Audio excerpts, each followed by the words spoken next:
Well, hello everyone, guys! The microphone's working today, which is awesome. Thank you, Microsoft, for not updating my PC today. I appreciate that.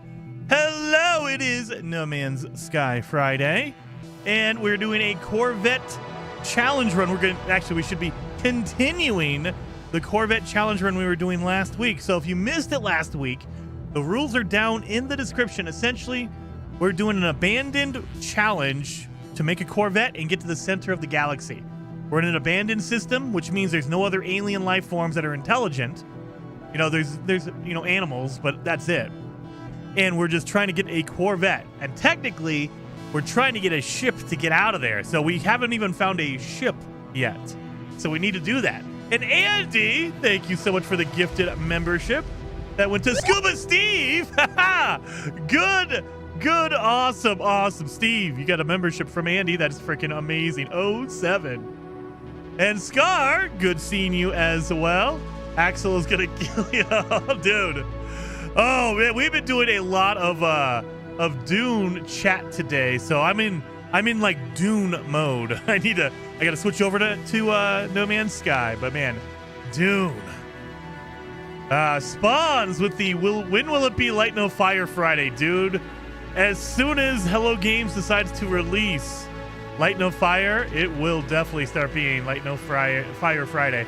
No Fire Friday. Well, I already know the name of it now. No Fire Friday. That's amazing. And Stealth, thank you for the gifted membership as well. Very much appreciated. Going to Commander Tragic Blue. You just got a membership. Very awesome. Michael says, I can tell Jason is in love. With Light No Fire or Dune? I've been playing a lot of Dune. I've been playing a whole bunch of different stuff. I've been playing Chronos, The New Dawn. More videos coming up this weekend. I've been playing Borderlands. I've been playing Dune. I've been playing Metal Gear Delta. Dude, I like Metal Gear Delta a lot. A lot. I love it. Yeah, oh yeah, and then Monday we have Grounded. I forgot Grounded is in there. There's so many games going on. I'm getting confused on how to play every game because everything's different. So let's get in here. Let's get into the actual game itself. And we'll be taking some time out to look at your guys' Corvettes. So if you've not joined the Discord, go over to the Discord. Join the Discord because I'll pop over there to see if you guys have shared any new pictures of your Corvettes that you've built. So go over there, post some cool pics. Make sure if you're just joining today, make sure you follow the rule page. So when you join the Discord, go to the rule page. It'll tell you how to get verified. You cannot see any of the channels until you're verified. It doesn't cost you anything. You don't have to do anything special other than what the rules say. I had a C-class pistol with 4 adjacent supercharged slots on a Corvette run. Nice. I couldn't figure out how to bring it back with me. No, Desert Navy. Well, if you have a normal save, like if you completed the expedition, I mean, this might be useless now. But when you start a brand new, like if you start a brand new save and then you end it, you finish the expedition, it will just give it to you, like you have it. If you used your main save, you need to go back to the space anomaly. Go to that kiosk in the back, the terminal in the back, and you can purchase. You have to use nanites for it, but you can buy the copy of your pistol or your weapon from the expedition. So you might be too late for that now. I think you have to do that immediately after you revert back to your normal save. But yes, 07, thank you, Desert Navy, for the super chat. And Ronnie Rasmussen, thank you so very much for the super chat as well. Next time. Anyway, I don't even know what was I talking about? I was talking about something. I don't even know. I'm distracted, guys. There's so much going on. My brain is scrambled. I'm in Dune mode. We might be doing something cool with Dune next week. I have something cool with Paul next week. There's a whole bunch of stuff going on next week, you guys. Next week, it's gonna be crazy. So I can't wait. But let's jump into this one. So our Corvette run, don't mind the date. I logged in today so I could change the name of it because I didn't want to delete it. I was going through and clearing out some old saves and I did not want to delete our Corvette run. So this is the Corvette run from last week, even though the date's different. I just literally logged in. It took me 1 minute because you have to name the save and wait for a save. That way it automatically saves the name. So it took me 1 minute of just standing there waiting for it to save. So let's jump in here. And yeah.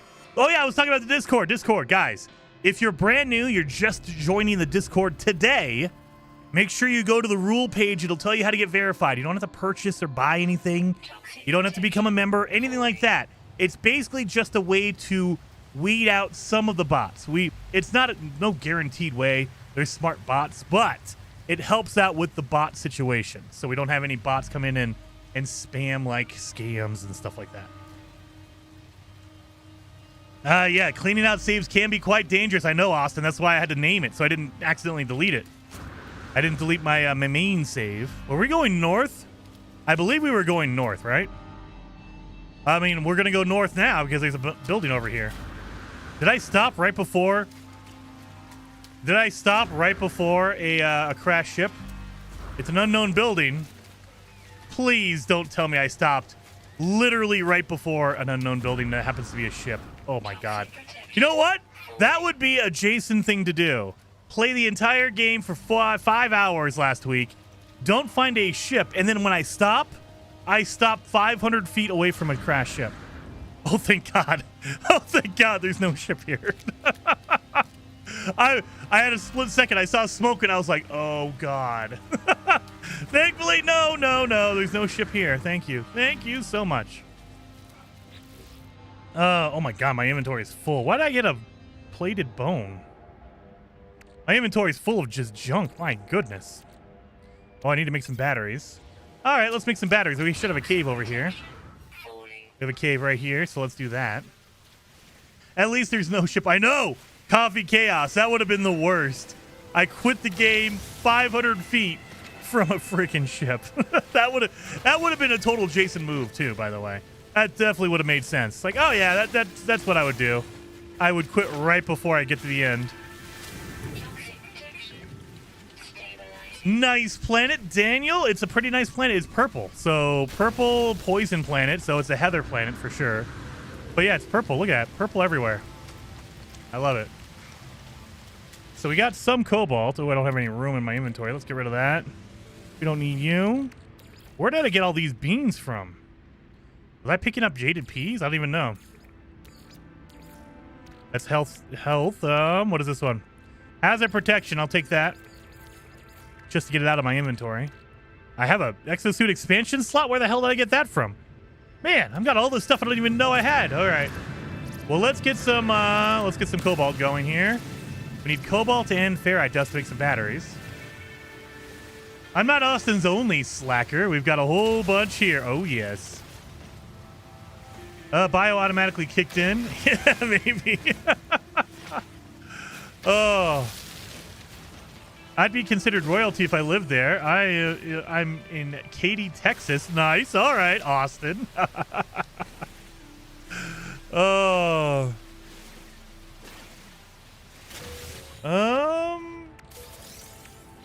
That's a decent amount. If we get 300 cobalt, we can make 30 batteries because it's 10 cobalt per battery. So that's why I generally try to get 1 stack of cobalt so I could just be done with it. Except for this thing guy over here.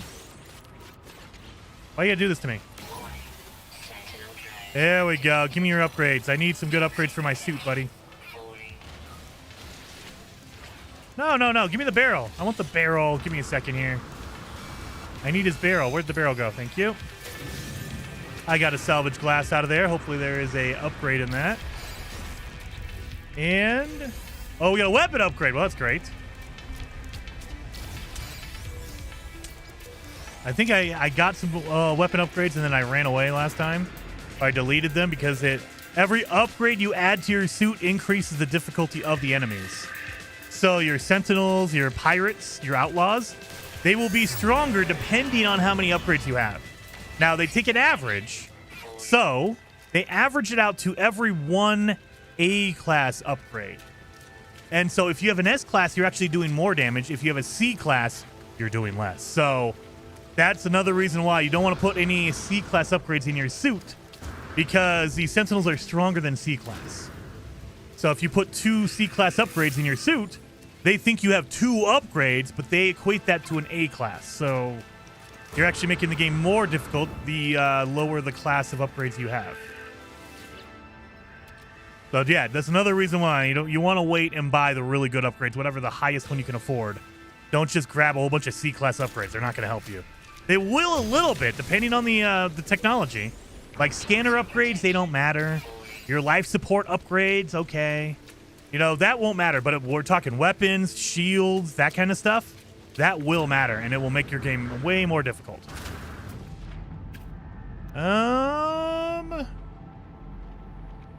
Dun, dun, dun, dun. All right. Construction on highway is going on. Really? So I have no weapon upgrades, so we'll do this. And do I have any wiring loom? How do I have Starship launch fuel? Get out of here. I don't need you. I have a whole bunch of that. Need to get a lot more of this. I need to get a whole bunch more batteries. All right, we need batteries now. I'm getting damaged now, so now we need batteries for sure. Where's my rocks? We need ferrite dust. We need it now. No. How am I getting broken hazard protection already? Oh my god. Oh god, fix that now. Oh my god, I still need 10 more. Oh Jesus Christ, I'm gonna die. How? My shield wasn't even gone and they broke my hazard protection. This game, really cheap. All right, well, we're using some nitrate now. That way I can actually survive. Damn. Okay. I honestly, I really hate the fact that in permadeath or any higher difficulty, you will have objects upgrades break before your shield breaks. Nothing should break before your shields. Nothing. Your shields should break first. Now, if you want to make the shields go down faster, absolutely. But I always look up there, and if I see a shield, I think I'm safe. Make the shields go down faster or something, because I feel like I'm safe. Thank you, Eva. Very, very much appreciated for the super chat, and yes, for the swear jar, because this game, they're cheating. They're cheating. It should, honestly, seriously. They should, if they want to, make your shields go down faster, whatever. That way I know I'm in danger, because if I have shields, I think I'm not in danger anymore. That's a problem. I see Jason got up into the wrong side of the couch this morning. No! I got on the right side of the couch. The correct side. The happy side, OE. Storm Amy is hitting the UK. Oh, you guys got a storm. You guys... Is it that time of year for hurricanes, or what do you call them? Cyclones over there? Not cyclones. Yeah, is it cyclones over there and hurricanes over here? I know there's some kind of distinction. One part of the world gets cyclones, the other part gets hurricanes. There we go. But I don't remember which one is which. Typhoon! There you go. Typhoon is the word I was looking for. Thank you, OE. They do warn you with the hazard protection health bar on the screen. I mean, hazard protection is different. I'm shielded.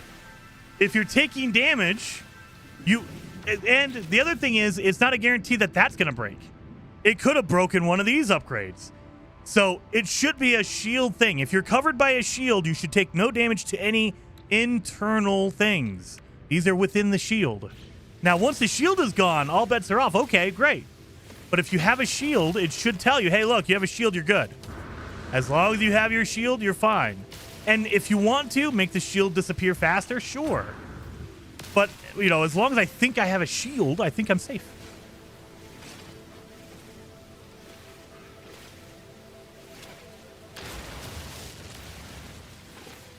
Whoa. I bought a 0 sugar drink, and that is super sweet. It must be packed full of aspartame. Oh my god. First ingredient is carbonated water, thank god. Fruit and vegetable juice? What the hell? This is healthy. Wait a minute. Okay, wait a minute. We got to do this. This is stupid. This is stupid. All right. The second ingredient is fruit and vegetable juice. Right at the top here, it says contains 0% juice. So, if it contains 0% juice, but the second ingredient is juice. I don't understand this. Labeling in America, it feels like you can do whatever you want. But yeah, it says it's 0% juice. But the second ingredient is fruit and vegetable juice. Yeah, exactly, Ken. It is juice. What do they count as juice? You don't want to know. You don't want to know. It's something. It's what the government allows us to call juice, but you wouldn't actually call it juice in real life. It's just the legally available word that we're allowed to use. It's called juice. What? Oh, man. Let's get some more of these damn ferrite dust. 0% real juice, 100% fake juice. Exactly, Lori. 100% fake juice, whatever they classify as a juice. And that's the other thing is they allow like a variance in what the meaning of a word is.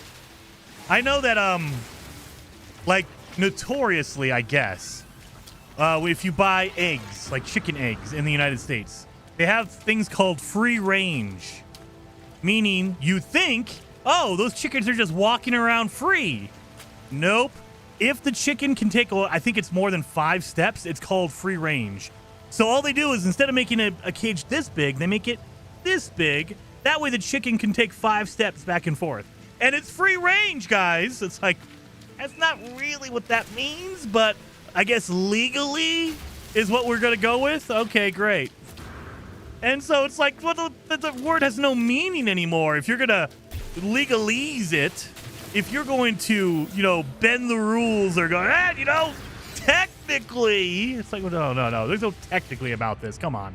You know what it's meant.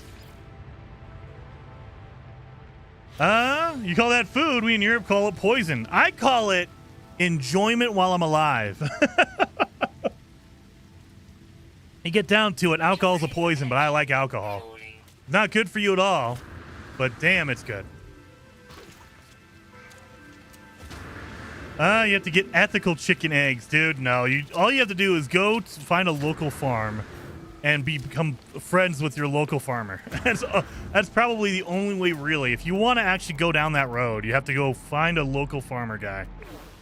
Because like we'll go, and we don't do it all the time because it gets really expensive. But whenever we can, we go. We have our local farmers that are out in the east side, the plains of Colorado. We're talking out like in Ellicott and Peyton and things like that. If you're in the Colorado area, we'll go out there and we'll do like I think it's every Friday or Saturday.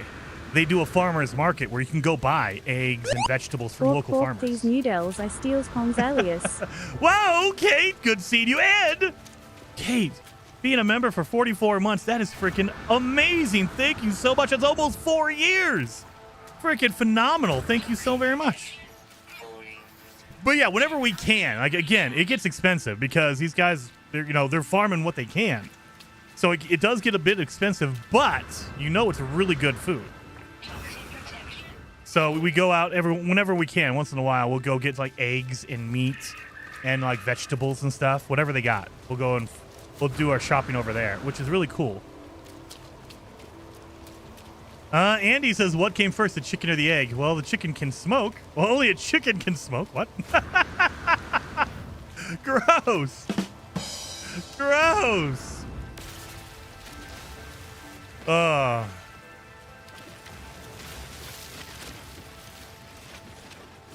Boom, boom, boom.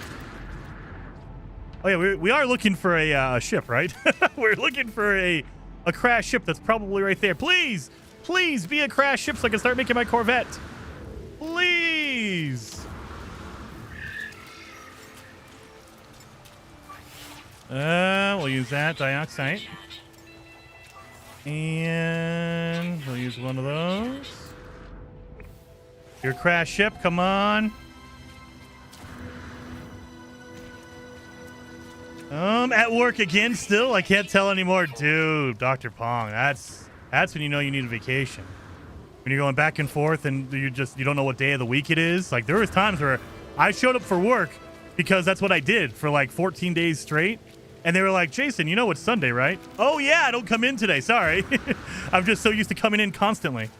Oh, it's a shop. I mean, we could sell some stuff at least. I don't think we have anything to sell, do we? Maybe the fuel I have. All right. Well, let's see what we can buy out of it, maybe. So we're going to sell.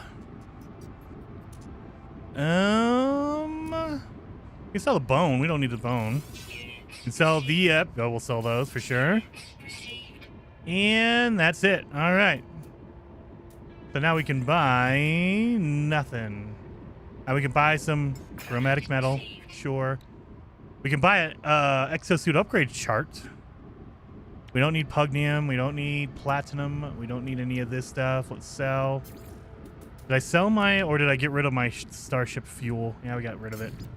Yeah, nothing else here. We have our microprocessors because we need 3 of them to fix a broken ship's hyperdrive if we need to. Yeah, the only other thing we need is going to be the chromatic metal and condensed carbon. That way we can make fuel. We have oxygen. We have ferrite dust. So, yeah. So I think we're set. This is everything we need. Sold some stuff. Make some money. There we go. Get rid of that garbage. You go down in here. Yeah, we're good. We can get some more batteries. Let's have a whole bunch of ferrite dust now. Are there more planets with scrap since Voyagers? I don't know if they actually increased the odds. I don't know, Douglas. Maybe, but I don't think so. In the past, they were only like 1 in 10 systems or so. I don't know if they increased the odds. There was no patch note specifically for scrap planets, so I don't know. I wouldn't imagine so. I would imagine they want it to be the same. It's just now people are looking for scrap. Before, it was like, whatever. If I want to make money, I'll go get bones. Bones are way more fun. Now you're looking for scrap planets because you want the scrap. You want that Corvette stuff. So it just might be that we're looking for them now versus before we didn't care.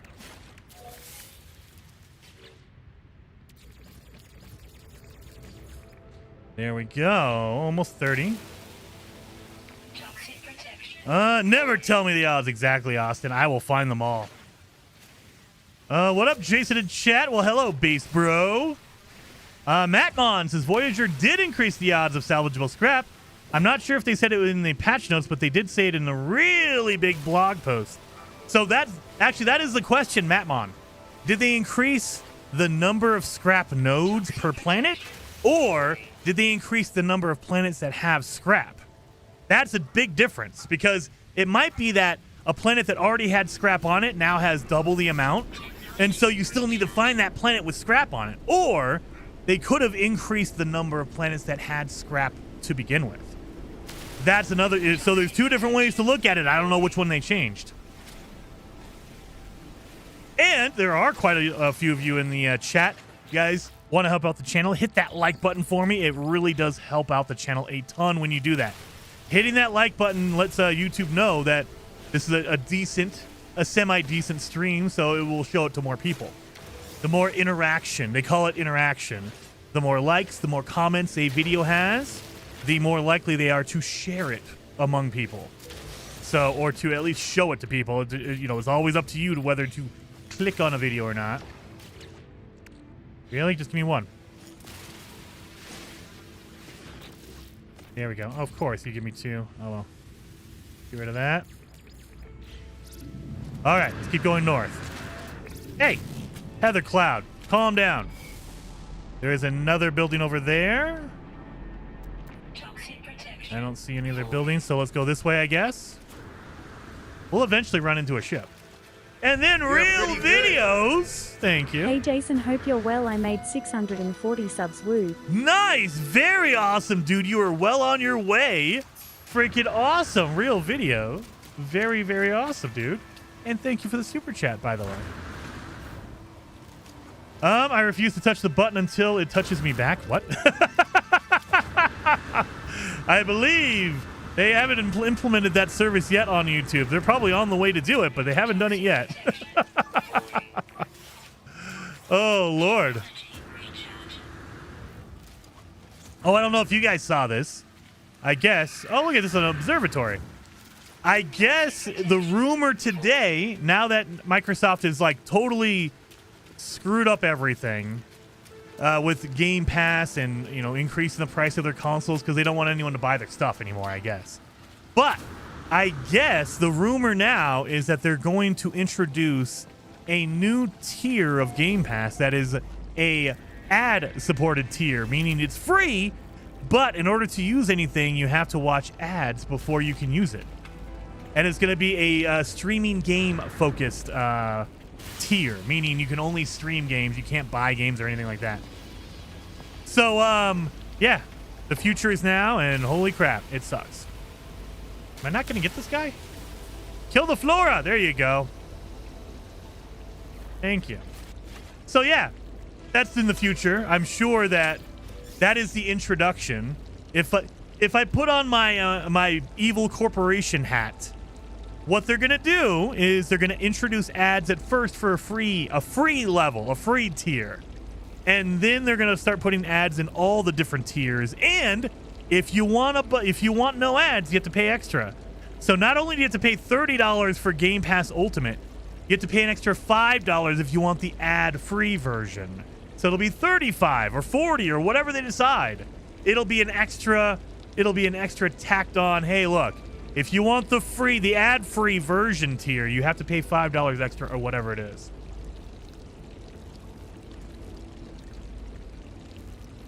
Dude, I have never seen a company do this hard of a flip. Like, I expected it. I always do because I'm jaded.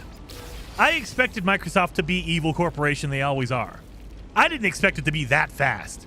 I thought they're going to increase the prices of everything by $2 or $3 every year or two. And then they'll get to a point where they'll start introducing ads, and it'll be every year or two. I didn't think they were going to go, now, boom, done. Once, just hardcore one time. My God. That is just insane. The flip they did. Extra $10 jump. $10 jump. We move everything over, so it's an 8273. There we are. A 53.4%. Dude, it's insane. And that's in just the United States. I guess I'm hearing that in Brazil it doubled. They doubled the price in Brazil. And I don't know that for sure, so take that with a grain of salt. So that could be just something I heard and it's not true, but because I don't live in Brazil, so I don't know. However, that doesn't surprise me. Doubled the price in Brazil, so who knows what the price is going to be all around the world. They're going to double, triple, whatever it is. It's absolutely wild. Absolutely. Like, and it feels like because Microsoft is such a big corporation, they just think that, oh, we'll do it and people will just pay for it. You know, they never say no. They never just quit their sub service. I will let you guys in on a little secret. I ended my Game Pass subscription last year after they closed down Tango. I believe that was in May of last year, maybe April. It was early last year, early 2024, I think. I ended my subscription at that point because if I'm paying a sub and it's supposed to help out these studios and the first thing you do is, oh, Hi-Fi Rush is an amazing game. Everyone loves it. By the way, we're shutting down Tango. What's the point? So I ended my Game Pass last year. But, I mean, at this point, I keep saying it's worth it. If you guys, it was. Don't think it is now.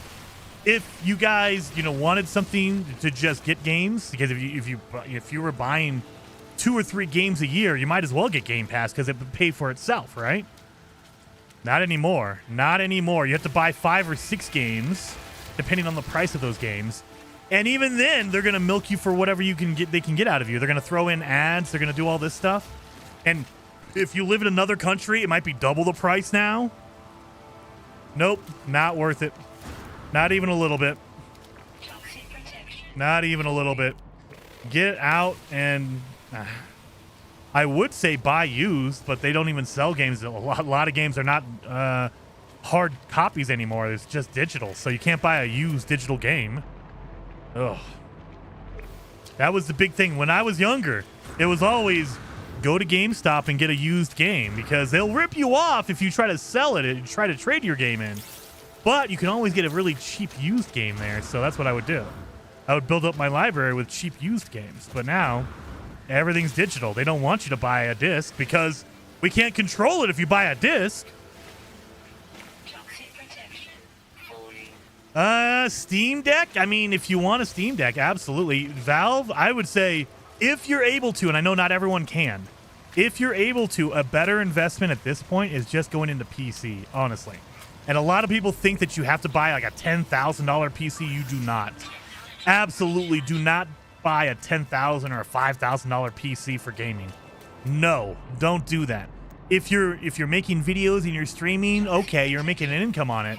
More justifiable. But if you're just playing video games, you do not need a 5090. You do not need all this stuff. It's crazy. Don't do that. But it's a better investment. Get into PC gaming and jump on Steam. They always, right now, they're doing the fall game sale right now. There are tons of games that are half off, 75% off right now. So go do that. If you're able to. Again, not everyone can, and that's understandable. The freaking economy sucks. And it doesn't suck for corporations, it sucks for people. So these corporations want you to think that, oh man, the economy's hurting us. Microsoft, we're suffering under this economy. No, you're not. Microsoft, you are not suffering under this. Get out of here. Normal people who are trying to buy your damn games, they're the ones suffering. You should be making your games cheaper, not more expensive, or doubling the price of your services. Anyway. I just moved to Linux for gaming. Is that a Rick? I have not tried Linux for gaming, but I've heard that it's not very well suited for gaming. So it could be wrong. Maybe I'm totally off. I've not used Linux. I am not that smart of a man. Believe me, I've deleted my save on No Man's Sky. So I would be the guy who would take my computer, accidentally put it in the recycle bin, and my computer would be totally destroyed. That would be me, 100%. So I don't trust myself with anything that takes a little bit. If it takes more than 2 brain cells, I might not meet the requirement.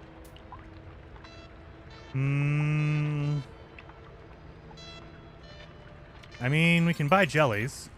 I think they stop at a 6 stack, right? Yeah, they stop at a 6 stack. So we can make some health. We can make some health kits. I need more regular carbon. So a way to get regular carbon, if you guys don't know, all you do is put in condensed carbon into a refiner and then pick up your refiner. It converts it into regular carbon. You don't have to refine it. It turns it into regular carbon. That way, you don't have to. I mean, you can if you want to, but it's a little bit easier of a way because it converts it all. And be aware, if you put in condensed carbon in a refiner, you're only going to get regular carbon back. So be aware of that. It instantly converts it. It doesn't give you back your actual condensed carbon. Okay, we did all that. Rick says, I play on a Linux, no problem whatsoever, and as of 2025, now Linux is a lot easier to install. Dude, Rick, I've heard rumors that Steam wants to put Steam OS, like, on PCs. So they have Steam OS for the Steam Deck, but in general, you can't put it on a PC. You can, but it's going to be more like a bootleg. You really got to work at it. It's not like a user-friendly, I'm just going to download Steam OS and do that.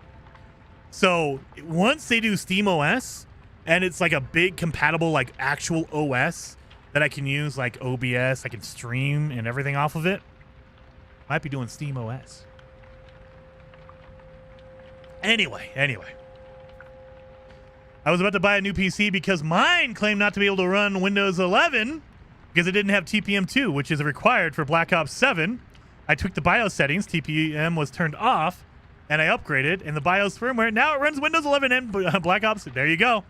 I have a feeling, Dr. Pong, that Windows is going to magically be very more lenient on the TPM and the requirements for Windows 11 because they want everyone on Windows 11, you guys, because how else are they going to get all of your information and be able to sell it to advertisers? They need you on Windows 11.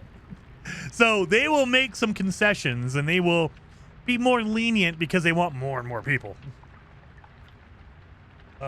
Anyway. So yeah, look forward to the dystopia that is video gaming, according to Microsoft, I guess. They're gonna now. This is like rumor. It's a rumor. We don't know if it's true, but it would not surprise me if Microsoft, if Xbox starts introducing a more ad-friendly tier of Game Pass. And I'm sure that was the plan all along. They double the price of Game Pass, and then they say, for anyone who thinks it's too expensive, we understand. We're listening to your feedback. That's what they're literally the words they're gonna say. We're listening to your feedback. We now have an ad-supported tier just for you. It is absolutely free. You just need to watch half an hour of ads before you play a video game. That's all you got to do, guys. Watch 30 minutes of ads, and then we'll give you 30 minutes of video game time. Oh, it's going to be a nightmare.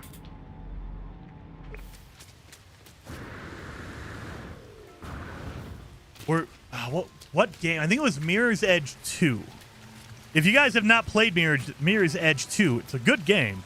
But in the intro of the game, they break Faith out of jail. She basically gets out of jail, and they give her the headset that everyone uses. Her glasses, like in that game, it's like your telephone, and it's just ads everywhere.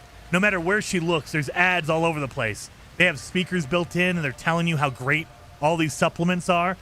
And then they turn it off, and they're like, and she said, "Oh my God, is that what a normal person sees?" And they said, "Yeah, that's our future. It's just gonna be, in order to do anything, you have to watch an ad or 2 or 5. Everything. Oh, you want to breathe air? Ad. Sorry. Wake up, and before you do anything, before you get out of bed, you have to watch 3 ads, or else you don't get oxygen." Ugh.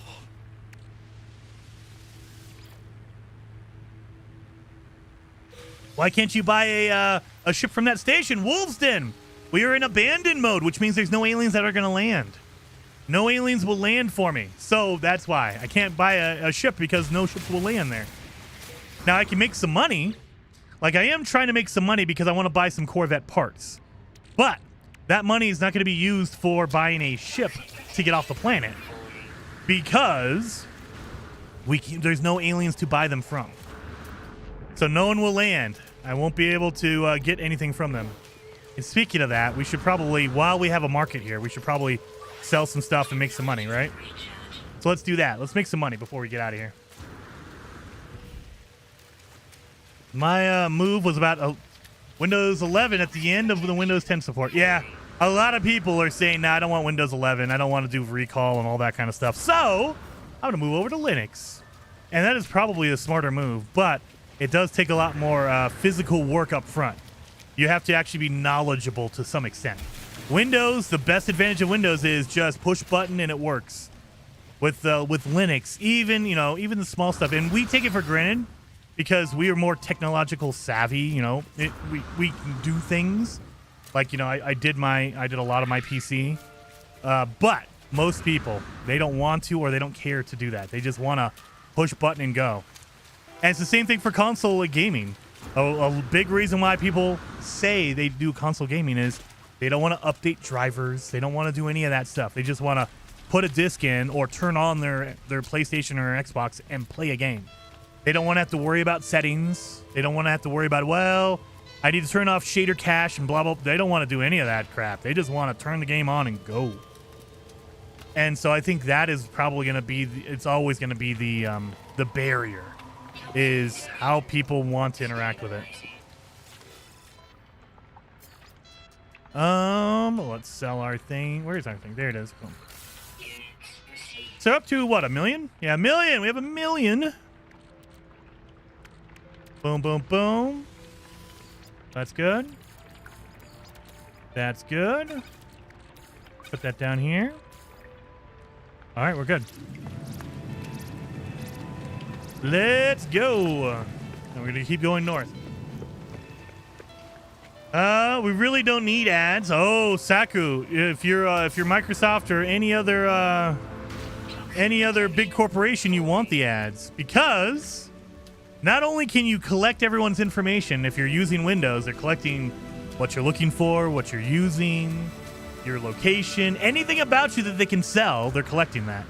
And they sell it to advertisers, and then they tell the advertisers, hey, look, we're selling you the information. We know that Jason loves No Man's Sky. So now if you want to show him No Man's Sky advertising, you know that he likes it. So there you go. And they can charge a premium. We know all the people who love your product because they search for it or they look for it. And so we can put your product advertisement in front of the people who actually care about it. It's a vicious cycle, and they love it because they win on every turn. They collect the money up front if you're paying for Game Pass. They collect your information. That way they can sell to advertisers. And then the advertisers are going to pay extra because they know which people to advertise to. Oh, yeah. It's a big, vicious cycle, and it just keeps going. Just keeps going. Anyway. I keep saying anyway. It makes me sad thinking about all that. Knowing that, yeah, that is the future we're barreling towards, and it sucks. And Microsoft, I'm hoping that there's enough pushback to where Microsoft feels it, but I doubt it.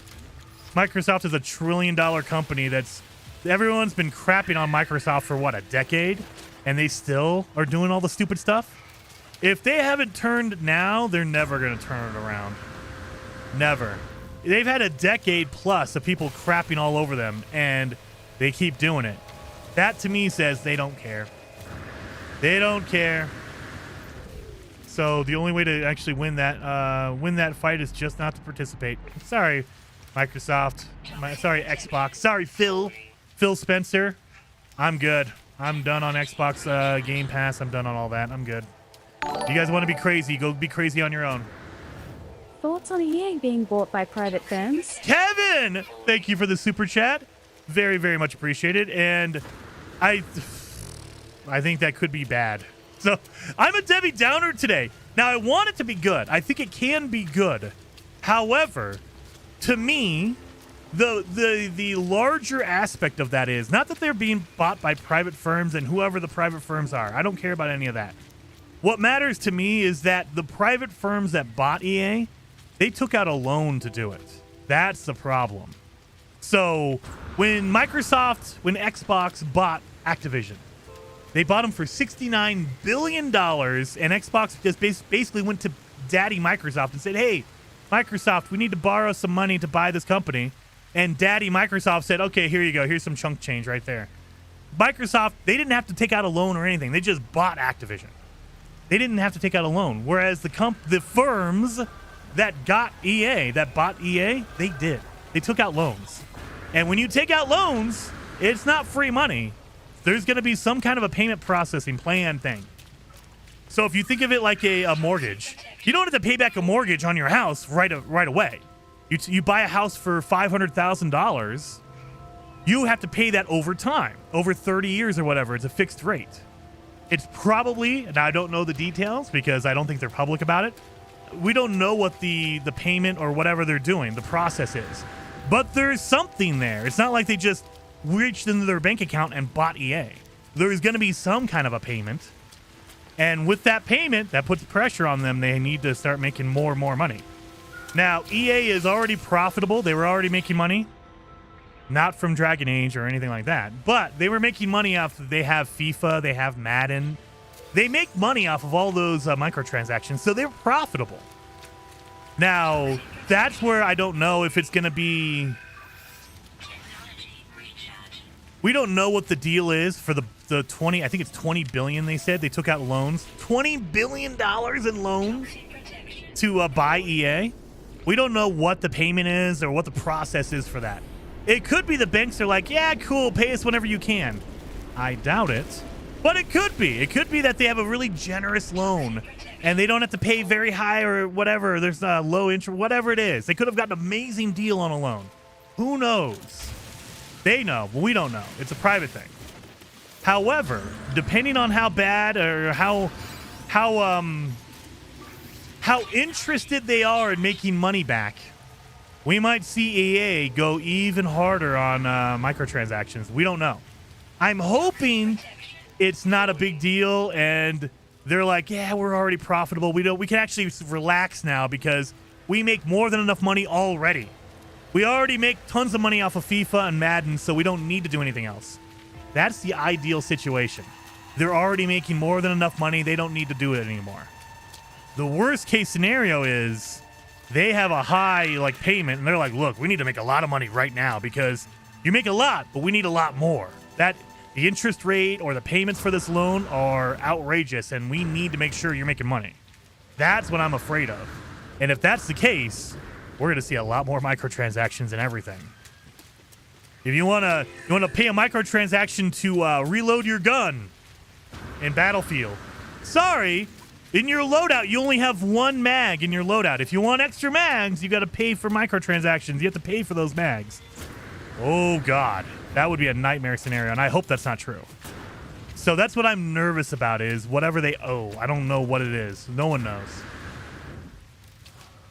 So ideally, I hope we see that they make plenty of money to pay off, so they're profitable already. They took out a loan and they got a good price or whatever it was, and they were like, yeah, we're good. If nothing changes at EA, we're still making money. I hope that's the case. I really do. Because if that's the case, then we're set. We're good. And hopefully that allows them to be good. However, if it's not the case, if they are screwed and they need to make money now, then we are screwed. Unknown building with a damaged machinery next to it. That could be a crash ship, you guys. So every crash ship is going to have damaged machinery near it. They're going to have debris near it. So let's see. What is this? Damn it, it's another just empty. What is this? Just another empty place here. Come on. Well, great. Let's see if we can get an upgrade out of here. Maybe we'll get a good Mass Effect again. I hope so, Kevin. That's the idea. That's the idea. If, like, my ideal scenario is whatever firm, the Saudi Arabian firm or whatever it is, they were smart up front and they got a really good deal on a loan and they know that EA is already making money. They're already profitable. I think EA's profit, they make like 1 or 2 billion every year. So that's a lot of money, profit money. So you would think that'd be enough, but who knows what the deal and how they structured it is. Who knows? So ideally, they're already profitable. They don't worry about it. All they wanted to do was say, hey, look, we just want a piece of the action. We want you out of that 1 billion or 2 billion profit to pay us, because then we can make a lifetime of money, right? And so just keep doing what you're doing, EA. In fact, you can actually slow down and take more time because we're private. We don't care. We know you're going to make a profit, so you're good. That's the ideal situation, and I hope that's the case. We can get a good Mass Effect game. They can take their time and make that game instead of saying, well, we need that right now because we need to make money. Same thing for like Battlefield. You don't have to cram in a whole bunch of extra microtransactions because we're already covered. Anything you do is extra, so it's good. You're fine. That's what I hope. I hope that's the case. I really do.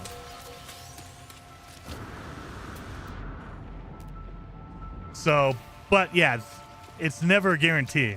It could be that they just need to make money. Or maybe the firm, maybe the purchasing firm, all they're doing is buying up EA, and then they're going to say, let's cram in a whole bunch of microtransactions, ride this thing until it breaks, and then sell it. We'll get a couple of years of microtransactions out of these people. We'll make $1 trillion, and then sell the pieces, sell the bones. We don't know. We have no idea. That's the other flip side of it, is if it's a private company, they can do whatever the heck they want with it. If whatever they think is going to be the best course of action is what they're going to do. So if they think that they need to milk it for microtransactions, they're going to do that. If they think that pulling back and saying, look, you need to slow down, we want to make profit over the next 20 years, not the next 1 year, I think that's a better solution, but it's up to them to do that. And Stealth, thank you for the 10 gifted members, dude. Very, very much appreciated. 07 Stealth. Gunboat says, when gaming went from passion studios to become an industry, we were all screwed. Yeah. Yep. I was not expecting that. Saku! Are you good to go? I am good to go, buddy. I'm good to go. Are you good to go? I hope you are. And thank you for the super chat, by the way. Very, very much appreciated, man. 07. And so I think Gunboat, it was actually more of when big companies saw the amount of money that Nintendo and PlayStation, Sony were making, that's when things flipped. So we're talking like the early 2000s. When Microsoft decided to jump in, that's when all these companies were like, dude, you make a lot of money with these video game things? That's interesting. And all these companies started seeing green dollar signs. They were like, oh, these kids actually they're spending money. And I think when Microsoft jumped in 2000, 2001, that was the beginning. And then Grand Theft Auto 5. Thank you, Rockstar. Grand Theft Auto 5 in 2013. Over a decade ago, but 2013, when they jumped in and they saw this thing sold 1 billion kajillion copies and you have an online thing where people pay you monthly, holy crap, they were printing out money. We need to do that. We need to follow the Grand Theft Auto thing. Whatever they're doing, we're doing that. That killed it right there. That killed it. That was like Microsoft jumping in, started it, and Grand Theft Auto 5 was the tipping point of, nope, it's done. It's gone. So now all these companies are jumping in, and they're not here to make cool games. They're here to make money. Fat Thor, thank you so very much. 07 for the super chat. Always, every week. I appreciate you, Fat Thor. Seriously. 07. And that's not saying that every company is bad. Don't get me wrong. There are amazing companies like Hello Games. There's amazing companies, Team Cherry. There are amazing companies making games, but the vast majority of what everyone sees is the Call of Duties, the Grand Theft Autos, all of those companies. That's what most people see. They don't know about, Hello Games. They don't know about Valve. Valve isn't perfect, don't get me wrong. It's not a perfect company, but it's a hell of a lot better than some of the companies out there. It's better than Microsoft at this point.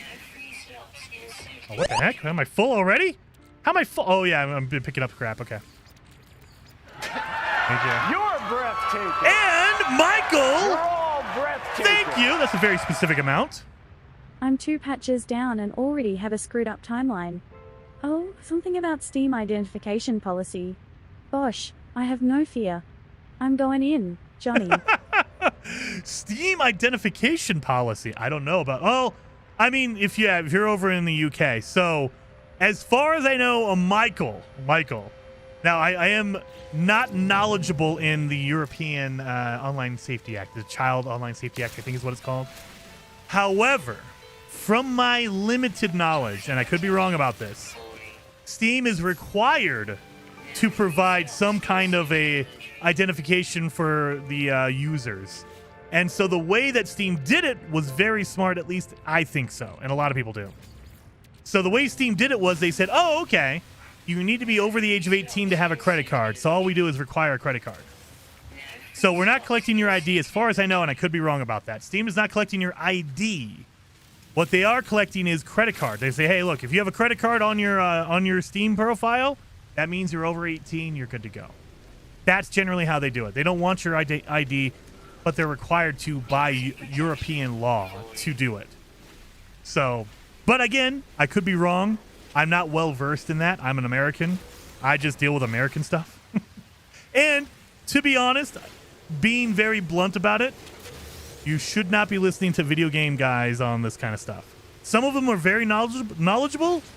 Some of them are just full of hot air. I get very, very excited about stuff, and I get very, very upset about stuff. And I look into things as best as I can, but I'm not a professional when it comes to legal. I'm not a lawyer or anything like that. So always take what I say with a grain of salt. It is how I feel, not exactly how it could be interpreted in reality. So I like to think that I'm right, but I will be honest with you. I'm not right a lot of times, and a lot of other people are not either. So I'm just here to play some games, play some No Man's Sky, and have fun making a Corvette. That's what I'm doing. Anyway, that is what I know about the situation over there. We have not run into that in the States yet. I'm sure it's on the way. They're going to do some weird requirement of we need to save the children, and so we need you to divulge all of your information to save the children somehow. And I don't like that at all. I like saving the children part, But it's never what they do. It's just like Microsoft. We're giving you more options, guys. We're also charging you a whole bunch of money, but we're giving you more options. Not really, though. We're not really giving you more options. We're going to say it, though, because then it sounds better than the reality of we're just charging you more money and we're taking away stuff, actually.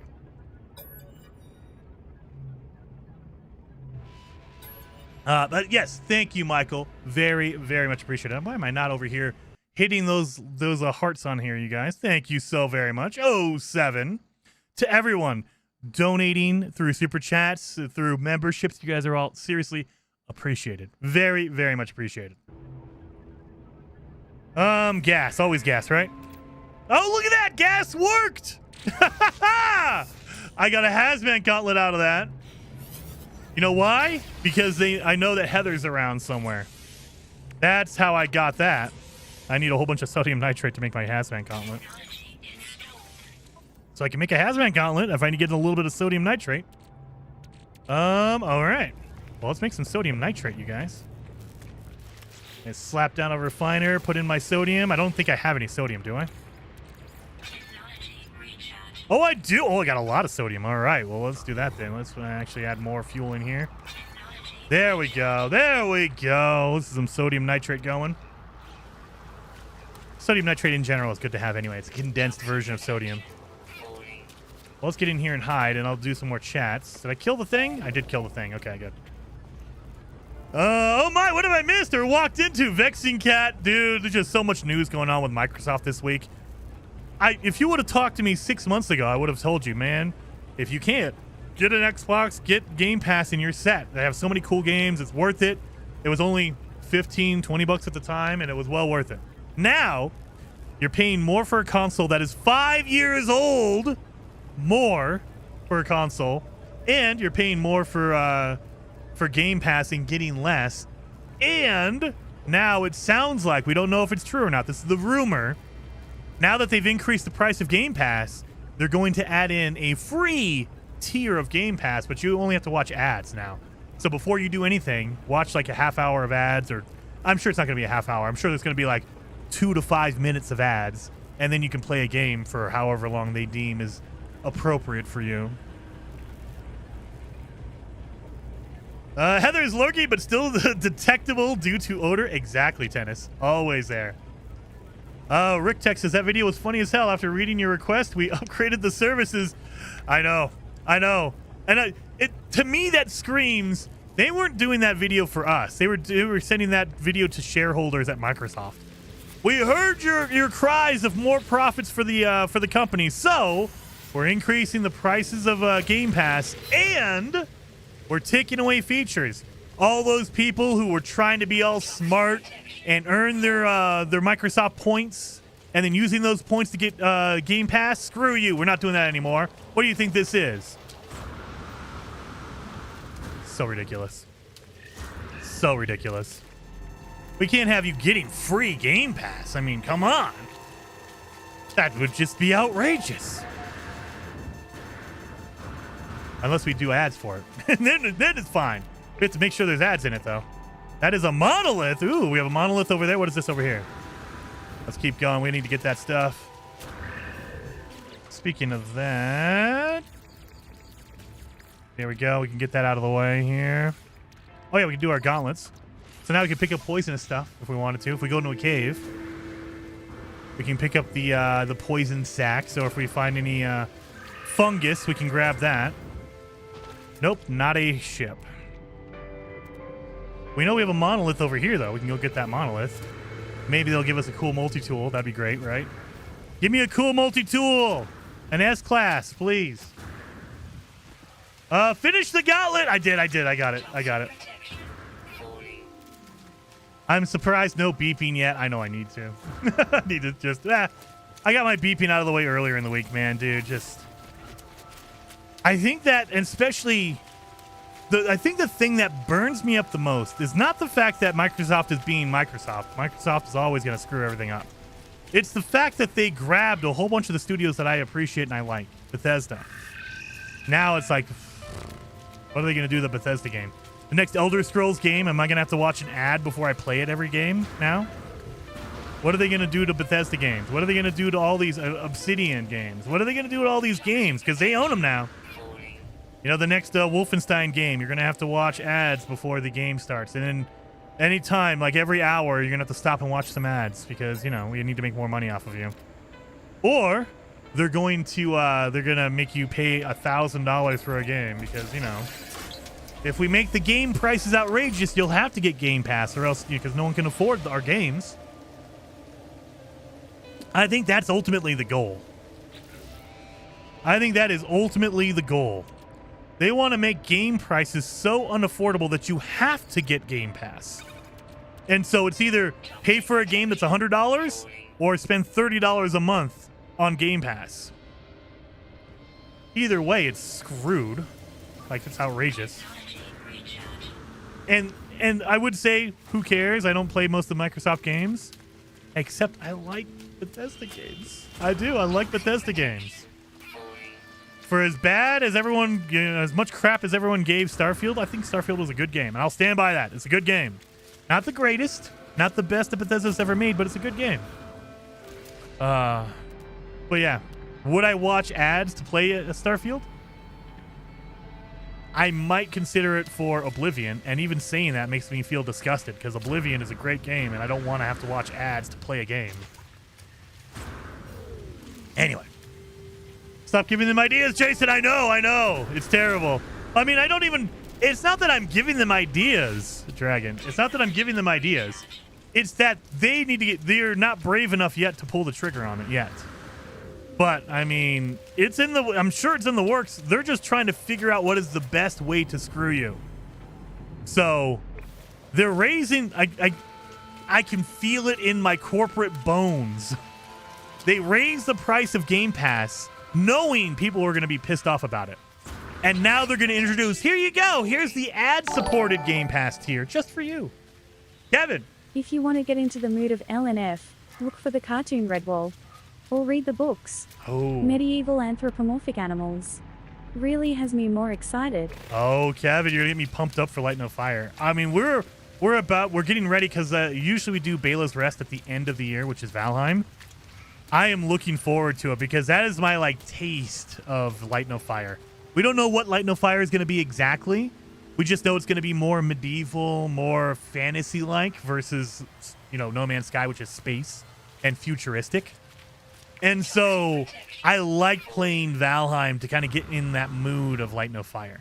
We don't know how it's going to play or whatever, but it gives me at least that feeling. Like, okay, if it's something similar to Valheim, it'll be so exciting. If it's a No Man's Sky version of Valheim, I will be hooked forever because I love Valheim. You give me a No Man's Sky version of that, you give me a Hello Games version, I'll take it. I'll take it every day of the week. And thank you, Kevin. Very much appreciated for the super chat. Starfield is an okay game. Main problem is that it isn't what they promised us it would be. I mean, that's true, but that is what Todd does. That is what Todd does. You could go back to Fallout 4. You can go back to Fallout 3, New Vegas. Go back to Skyrim. It's never what they say it's going to be. They always hype it up. But I think in the case of Starfield, it's even less than the usual, and that's the problem. Usually they say it's a 10 out of 10, and it comes in at like an 8 out of 10 or a 9 out of 10. So it's not quite there, but it's close enough to where you're like, okay, it's not exactly what you said, but it's good enough. Starfield came in like a 7 or maybe even a 6 for some people. And that's where everyone's like, whoa. You said it was a 10 out of 10. It came in at a 6 out of 10. That's way off. It should have been at least an 8. So I think that's what got a lot of people. Every company is going to hype up their games to be the best they can. And if they can get close to whatever they hype it up to, it's within acceptable ranges. And for a lot of people, Starfield didn't meet that acceptable range. And for me, I think it was solid. Wasn't great, wasn't bad. It was solid. I think it is the best playing game that Bethesda's ever made. The gameplay in that game is absolutely phenomenal. The content, on the other hand, maybe not so much. The having it spread out to that many planets, not a great idea. There's other, the skill tree. I'm not a big fan of the skill tree at all in Starfield. I think that putting your ship building in a skill tree is the stupidest thing you could have done. Like, that should not be in a skill tree. Especially if you're going to do it, it should be like level 1 or 2. You have to get to like level 20 before you can even start to get the really good building stuff done. You can do a little bit, but if you really want to, if you're really invested in that ship building, you have to build a character devoted to it, which is like, why? That should have been like No Man's Sky. You can do a Corvette build as crazy as you want. The only limitation is the money. You don't have to spec your character out. You don't have to go and, make sure that you have these certain upgrades to do it. No, not at all. You could just do it. And I love that about it here. Whereas in Starfield, it's like, sorry, you're not going to really get deep into shipbuilding until you play the game for like 30 hours, and you've specced out your character only to be a shipbuilder. That's just that's the frustrating part to me. Tennis says, I asked for a refund for Starfield after a couple of days, and they gave me a refund. I mean, there you go. At least there's that point. They're like, yeah, we understand. Coffee says, I completely disagree. Starfield is a terrible game. Can I introduce you into a game called Mind's Eye, Coffee Chaos? I mean, for everyone, that threshold is going to be different. For people, they're more accepting of bugs and issues, and for other people, they're less accepting. I'll get you on that. For some people, Starfield's going to be an absolute terrible game. They don't like it. For me, I thought it was a solid game. Was it the best? No. Was it the worst? I've played some pretty bad games. I played Mind's Eye. I played, oh God, what was the other one? The, Baldur's Gate Dark Alliance, or D&D, not Baldur's Gate, excuse me. It's D&D Dark Alliance. That game, if you want some aggravating game, go play D&D Dark Alliance. I did that, like 3 years ago? I try not to stream games that make me mad. That game made me mad playing it. I was so pissed during that stream. Absolutely irritated with that damn game. I saw a building out there. There it is. This is why you need to use your eyeballs, because there's obviously a building there, but it's not marking it on my visor. That right there tells you that there is a ship somewhere, and it won't be marked on your visor.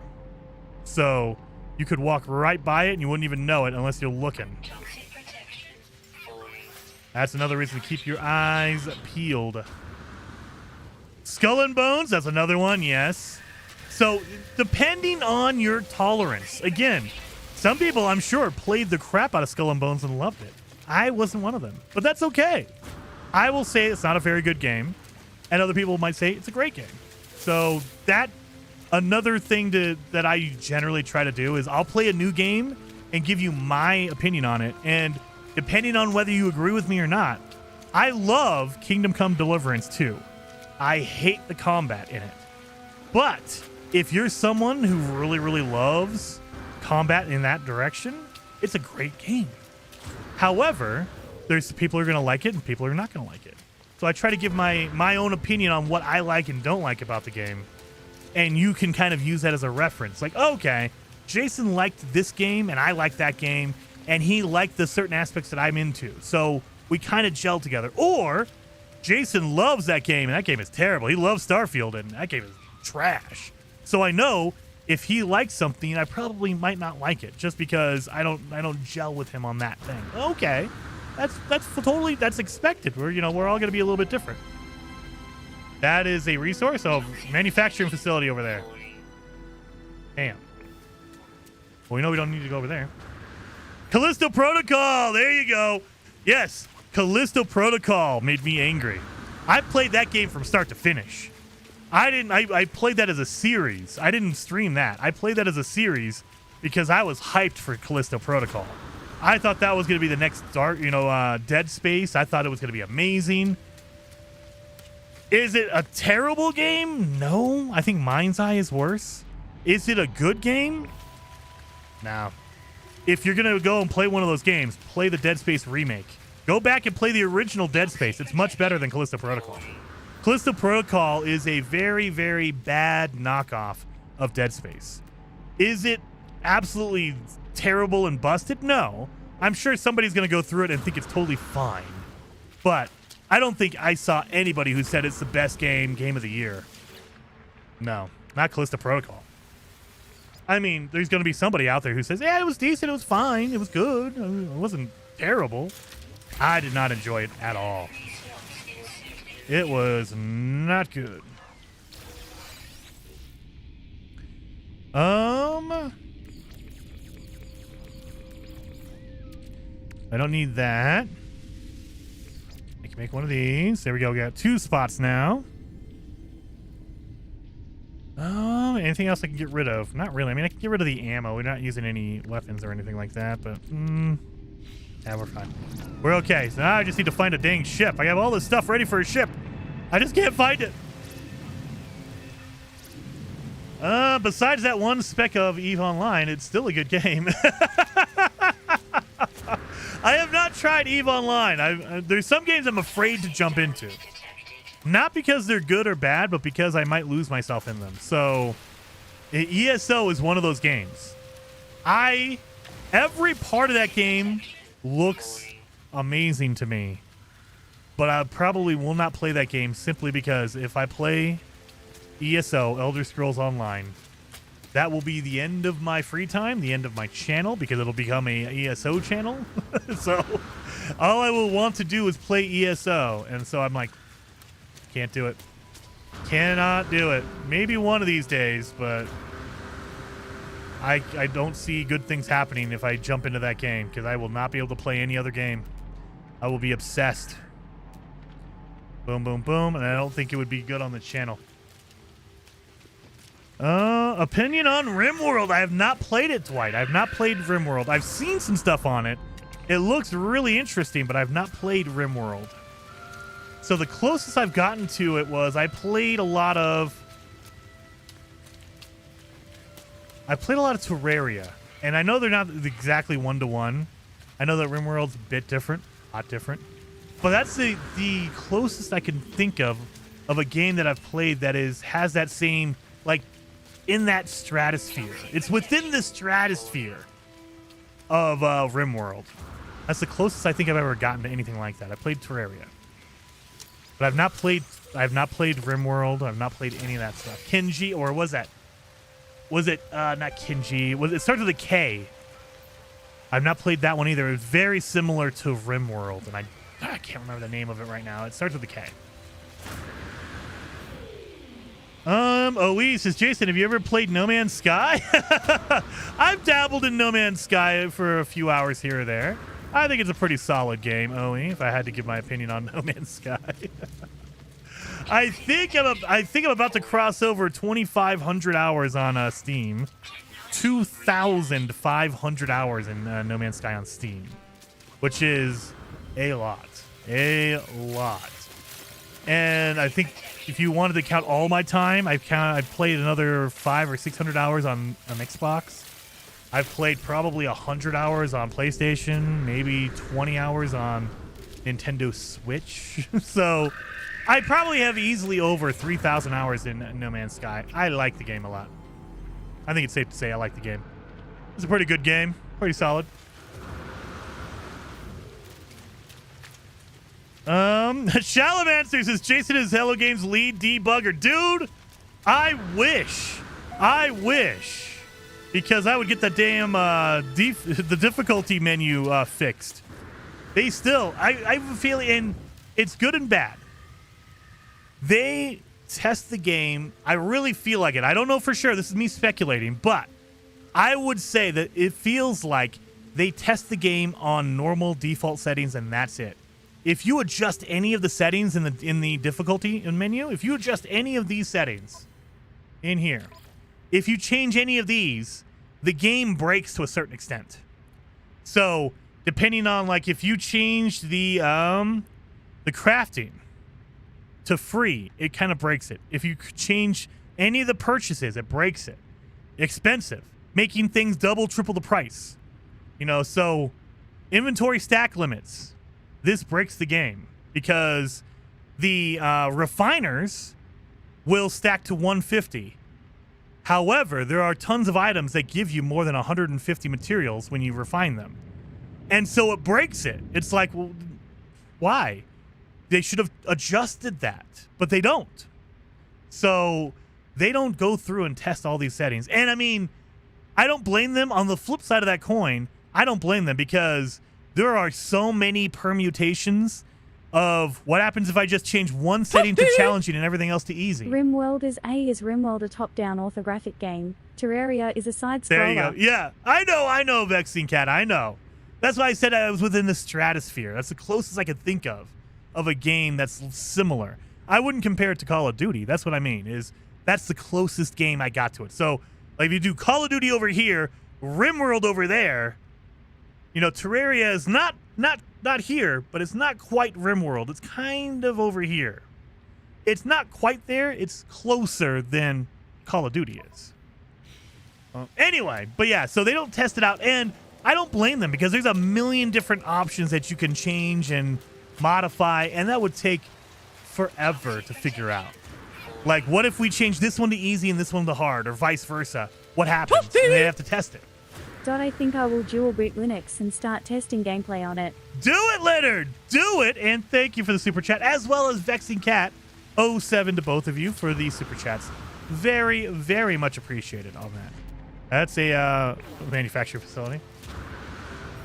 Here I was thinking the Command and Conquer was good. Oh, Command and Conquer is damn good too. I like those old school RTS games. Command and Conquer. I haven't played Command and Conquer in a long. When was the last Command and Conquer CNC game they've ever made? It had to be a long time ago. I haven't even. Would have been 2010. When was the last Command and Conquer game? Had to be at least 10 years ago. At least a decade since they made a Command and Conquer game. I got into Halo Wars. Halo Wars is pretty good. If you're a console player, Halo Wars is solid. Not, you know, not quite that high level, but it's dang good. They made a bunch of sequels and none as good as Red Alert. I mean, how could you compete with Red Alert? You can't. It's not possible. So you can't improve upon perfection. Get Tim Curry in a game, you're done. That's it. That's the height. You can't go above that, right? There's no way. Oh. CNC, is that on iOS right now? Is it? Have they started making mobile versions? Oh, God. I didn't even think that they would try that. Okay, well, I've not done a mobile version of Command and Conquer. I mean, it makes sense. It's isometric. You can just tap. So it makes sense. I mean, gameplay-wise, makes sense. I'm sure they microtransaction the crap out of it, though. So, ugh.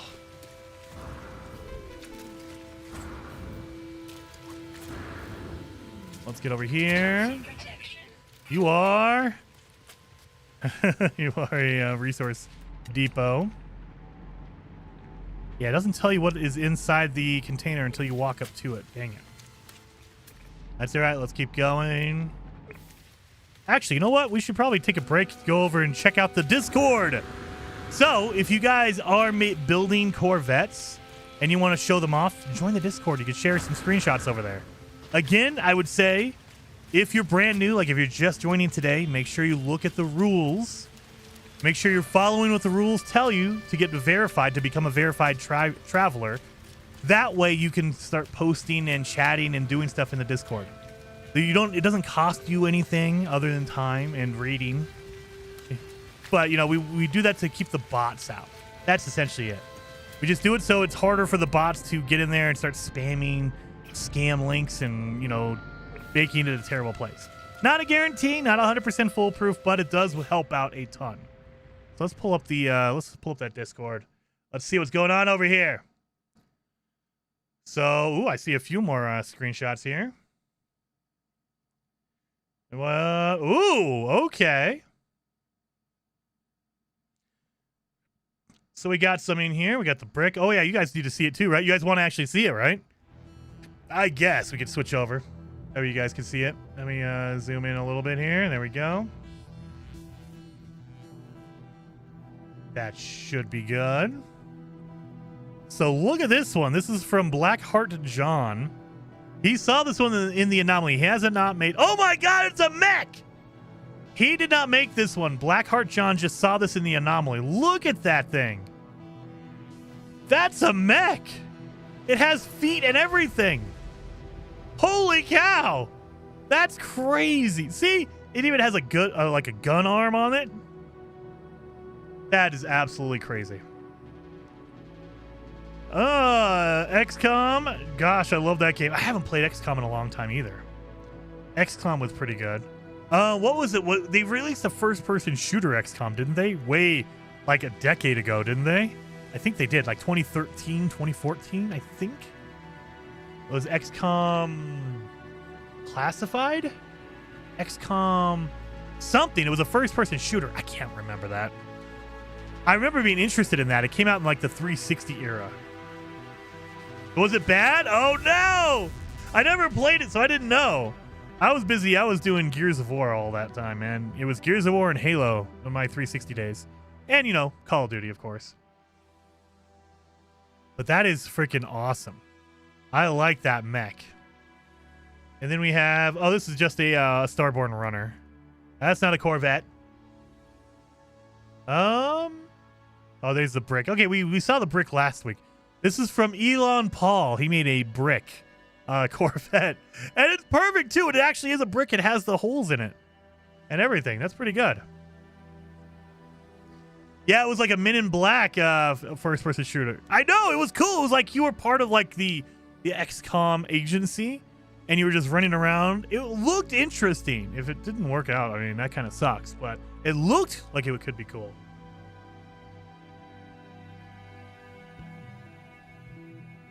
Oh, that is sugary. Is fun, Jason back? It's always fun. I get a little grouchy with Microsoft. Only because they are potentially going to be ruining all the cool games I like. But it's fun. Try to be fun. And then we have Wascally Wabbit with the... I remember this one, the turtle one.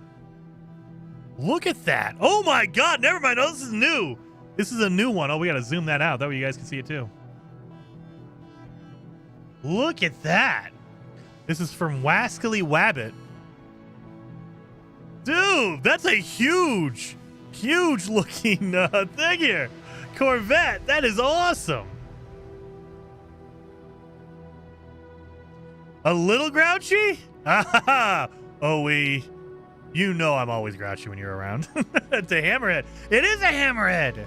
It is. It has that cool, like, I'm assuming this is the front over here on the left side. That is a hammerhead. And the tail has cool little wings on it. That is awesome. And I like how here's the cockpit up front, and then you have like an observation deck or something back here. No, there's no windows on it, so it's just a cool, like, a little feature on there. Just a cool little area in that centerpiece. Is that from Eve? Eve Online? I did not know that. I've not played Eve Online. Oh, you go if you like to make all happy. Oh, come on. Oh, that's a freighter. Well, weapons. There you go. It is. That's weapons for sure. That would be where weapons go. I don't see any weapons on here. Yeah, I'm not seeing any, at least on the top. And none over here on the wings. So it would have to be here or underneath, probably. There you go. There's more of a view on there. No weapons on there either. There's no weapons on this at all. Or if there is weapons, they are hidden somewhere. That looks so cool. That's a really cool one, Wascally Wabbit. And then we have from Martian Man. Whoa! That is a hot rod ship. Look at that. That's a hot rod. My God, look at this. This is so good. Look at all these engines. I love it. It's so good. That is so good. That's what I need to make. That's from inside the cockpit. So the cockpit's on the back. That's the cockpit right there. Yeah, you're in the back looking down that long nose. Holy, how many cylinders is that? I don't even know. If we had to guess, 1, 2, 3, 4, 5, 6, 7, 8, 9 times 2 times 2. So 18, that's 36 cylinders right there. 36. Goodness. My goodness. 36 cylinder ship right there. And it's that red. Look at that. That's a really good view right there.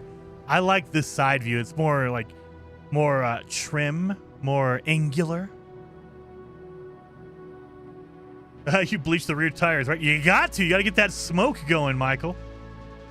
Where do you post them at on your site, Jason? Carbon, they're on the Discord. And if you're in the Discord, there is a No Man's Sky section. And in that section, there is a page just for ship photos.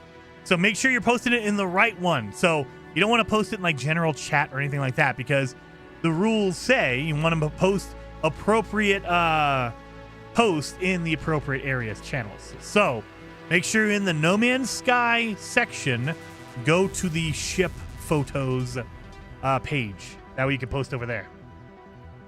Post it in there. So that's cool from Martian Man.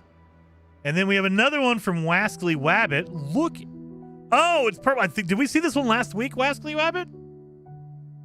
It looks dang solid, though. Look at that. This has to be one that's been revamped. It looks very... Oh. I like that one a lot. Look at this. Dude, I'm going to steal this idea from you, Wascally Wabbit. I like the triangular, kind of like ovalish kind of look to it. And there's your cockpit up front. Where's your entrance? Where's your hangar at? Damn it. Where's your hangar? I'll try to see where your hangar is. I'm assuming it's near your cockpit. Open. Oh, I don't see it over here. Nope. Look at that. That looks so good. And, oh, you have a middle hangar in the middle right here? Do you have a drop-down hangar? So you just have the lowering?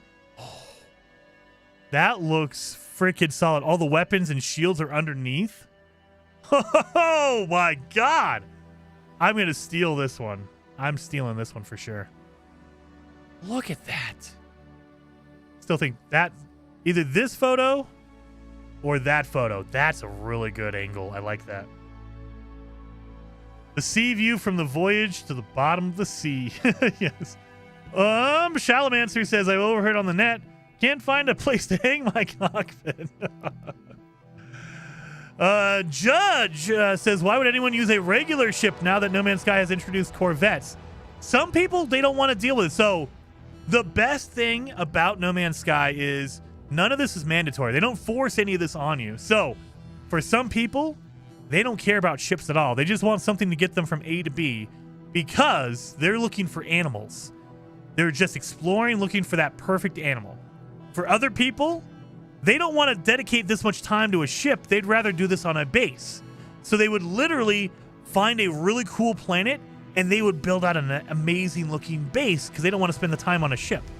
For other people, they only want a ship. They don't care about a base. They will never make a base. This is their base right here. And for other people, they're like, I don't care about any of that stuff. I just want to explore and find really cool items in the world. There's tons of different routes you can go with the game, and none of them are required. None of them are. They're like, I don't care about a ship. As long as it flies, I'm good to go. I'll just get a shuttle or whatever. I'll get an Explorer. That's fine for me. So, and I love that about the game. I call it window dressing. So there's a core aspect of the game of exploration. There's an exploration focus. But they've added on all this window dressing of, here, if you want to make a base, awesome. You want to get a cool pet, awesome, do that. You want to find a cool ship, find it. Or if you want to make your own ship, find it. You want to get a cool multi-tool, you could just spend hours looking for that perfect multi-tool. Do that. Whatever you want to do, there's a lot of stuff to do. And it's never forced on you. It's never, you have to do this or you have to do that. It's just, do it. Whatever you want to do. Corvettes are slower than a starship. They can be, Caleb. They can be. So if you wanted to, you can make a really small, compact Corvette and just shove a whole bunch of engines on it, and it will be very fast. So again, it just depends on what you want to do with it. And for some people, like they're like, dude, I can't. There's no way I can make this. I don't have the talent or the brain power to do that. So I'm not even going to tip my toe in that. Nope, I'm good. I'll just buy mine pre-made and we're good to go. I don't need to do it. So take me a decade to do this, and I don't want to spend that much time on it. So I'm done. And that's fine. That's people like me. I cannot make a base in No Man's Sky. I'm not a base builder in No Man's Sky, but Beeblebum, Crisscross, they make amazing bases. They make amazing ships. And that's how their brain works. Mine doesn't work that way. I'm more of the exploring kind of guy. I do like that one. Wascally, I'm going to steal some of those ideas out of that. And then we have Jay Feel. Is that a UFO? Look at this. This is an actual UFO. It's rounded. It's like a platter. Oh, we don't have any other pics of that, do we? No, we don't. We just have the one pic. So this is from Jay Feel. He made a UFO. That is pretty epic. I knew they were going to find a way to make rounded ships, like completely perfectly round ships. And I think the first person I saw do that was Beeblebum. I'm sure maybe someone else did it first, but the first one I saw was Beeblebum. And now everyone's doing rounded ships, and they're amazing. They all look really good. Look at how smooth and everything is all together. That's really cool. Saku says, I sadly need to leave for now, but thank you, Jason, for the stream. And good job again as always. Well, thank you, Saku. Very much appreciated you being here. Sean says, my Corvette is a 3,000 maneuverability, 2,700 hyperdrive, 450 shield, and 324 damage. Yeah, it depends on what you want to focus on. So what the benefit and also the downside is with a Corvette, your building ability is really going to determine how good or bad it is. Because if you place it right, you can make a really, really insanely strong ship for shields or strong for weapons or whatever you want to do. Maneuverability, distance travel, whatever you want to do, or all of it. Or if you're very limited like me, you don't know what you're doing, it's not going to be as good as a pre-built ship because pre-built stats are pretty good. Daniel says, do you think we will get another update this year? I do. That's my speculation. I don't know for sure, but I do think they have one more left. I think we're probably going to see another update either the end of this month, so the end of October, maybe the beginning of November, I think. And it will not include an expedition. I think it'll be a smaller content, like a bite-sized content update. Like last year we got fishing, and that was it. So we got a fishing update. I think it was more towards the like September-ish time frame. And then we got a fishing expedition after that, I think. So I think that the next update we get is not going to be an expedition. It'll just be a small content, like a bite-sized content update. Maybe they add new Corvette features or something like that. I don't know. It'll be a smaller update for sure, I think. But it will be an update on its own with no expedition because they usually do expedition replays at the end of the year. We're talking the end of November, beginning of December. They will do the expedition replays. And so you don't want a fresh expedition right before the replays. Maybe they do, I don't know, but I don't think they will. So it'll be just the expedition replays at the end of the year. Thomas says he made the Enterprise. Copy someone to show how to build it. Nice. Heck yeah, do it, man. That's the best thing. The other thing I can think of, maybe they added a ship sharing feature to where someone can build a Corvette and then share that build with you. That way, you can just instantly build it. Like if I'm not talented enough, I can't build it. But if Beeblebum, he builds something and he shares the plans with me, then I can do it. Like if you just have to provide the pieces and like I could get a plan, like I could get a blueprint from Beeblebum, I would love that. That would be awesome. Give us a shareable plan or blueprint like update. That would be cool. What is this? This is from Gary420. Gary420 made this. What is this? Holy crap! Different ones? Wait a minute, Gary. You rock star. Look at this. He's just sharing the ones that he's seen or found. That looks scary. I like that. This is obviously the engine, the back of the engine. Look at that. And then we have this. What the heck is this? You have a cockpit in the middle, and then you have all these noses around it, like this big circular thing here. And then, how in the hell? Someone literally made a Formula One, a race car ship. Look at this, dude. Never in a million years could I even imagine that I could do this. This is why I would love a blueprint sharing feature. Some kind of thing where you can share a blueprint of something. That is awesome looking. That is absolutely ridiculous. Like, seriously. That dude with the green X helmet has made numerous builds. Nice. So that's the Xbox. So he has an Xbox. He's building this on the Xbox? I don't know about that. He might have a save editor going for PC. So that helmet is a pre-order bonus for when the Xbox version came out in 2018. That's where that X helmet came from. And so I think you can get this on PC if you use a save editor. You could do that. But yeah, look at that. Freaking race car, Formula One car. That is crazy. And then we have Computer Addict. Whoa, what is this? Look at that with the downward wings, the vector wings. That is a ship I know. I've seen this type of ship before. What is this? That is cool. And very green. Is this supposed to be Borg? Is it supposed to be Star Trek? Is it Klingon? Okay, Klingon. Or Romulan? I don't know. Is it Romulan? Is it Klingon? Is it, is it Jar Jar? Is it a Jar Jar Binks one?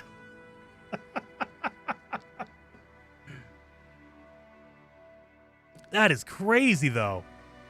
I like the downward angled wings on this. Look at that. Is it a Klingon? It's Klingon. Okay. It's Darth Jar Jar. That is a really cool one. And it's green. And when I see this green, I think Halo. Like forever, my brain is gonna contribute this green to Halo. This is Halo green to my brain. That's a really cool looking ship. And you have the big weapons on the side. Like, these aren't usable weapons, but they look cool. Look at that. That is a very cool looking ship. I like that one. This one is from Computer Addict. Computer Addict. And then we have Angus McFive. Oh, come on, load in. There you go. That's a huge rocket. What the heck? That looks like a rocket. Oh, we have our Wait a minute, Angus. Wait a minute, Angus. What is up with this? What the hell is this? What is this? Sir, lower your settings. 28 frames? That is not. No, sir. Why are you doing this to yourself? Why are you doing that to yourself? You're playing on PC, obviously.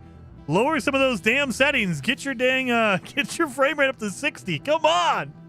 Come on, Angus. 30 frames. Come on, man. I see Angus in chat saying, oops. Get it to 60, man. You got the temp. You have the temperature here. You're only getting, what is that? On your GPU, you're only hitting 47? You got some headroom on there. You got headroom on that, man. 47 degrees Celsius. You can bump that frame rate up a little bit. 47 is really cool for a GPU, man. You can afford to pump it up a little bit. Anyway, sorry. I just see 30 frames. I'm like, come on. Focus. I know. I saw the stuff over here. I'm like, what is going on here? VRAM is 10. So you running a 3080? Are you running a 3080? Is that what I'm guessing? It would be a 3080. It's not an Asus card because, or it's not an AMD card. Excuse me. It's not an AMD card. AMD would have more than that. I'm guessing you have a 3080, sir, Why are you running at 30 frames on a 3080? I assume 3080. Anyway, sorry. Is it Steam Deck? Does Steam Deck have 10 gigs of VRAM? Is it a 7800? Oh, sorry. That's an older. Okay. All right. It's a bit of an older card. So I guess I'll let that slide, Angus. This is a good build, though. Angus, dude. This is a really good build. Other than the frame rate. It's a really good build. Look at that. That is a massive just rock. This looks like a Saturn rocket or some kind of an old school, like, Apollo rocket from, like, the 70s. Like, that looks really, really cool. I mean, you could say it is a rocket from Austin Powers. Is it the Dr. Evil rocket? Jason just done a derelict freighter on an expedition, but it hasn't recognized it. Any suggestions? Andy, did you do all of it? Meaning you have to interact with the crew manifest computer, the captain's log, and that final computer that gives you the nanites. You have to do all three. If you skipped any of the computers, it will not count it. You have to hit all the computers there, Andy. All of them. And they changed that. It used to be you didn't have to. For this expedition, you do. You have to interact with all three. It's built to penetrate space. Tennis says, is that a Saturn rocket in your pocket, or are you just happy to see me? That's a really good build. I like it. And it's very symmetrical. Angus, I love it. I know that Beeblebum has been doing some asymmetrical builds because he knows it drives me absolutely nuts. I'm like, dude, I don't want to see your asymmetrical, your lopsided build. I don't want to see that. This is beautiful, though. Look at that. And I can avoid looking at the top left. You are running a 7800, so okay. That's acceptable for a 7800.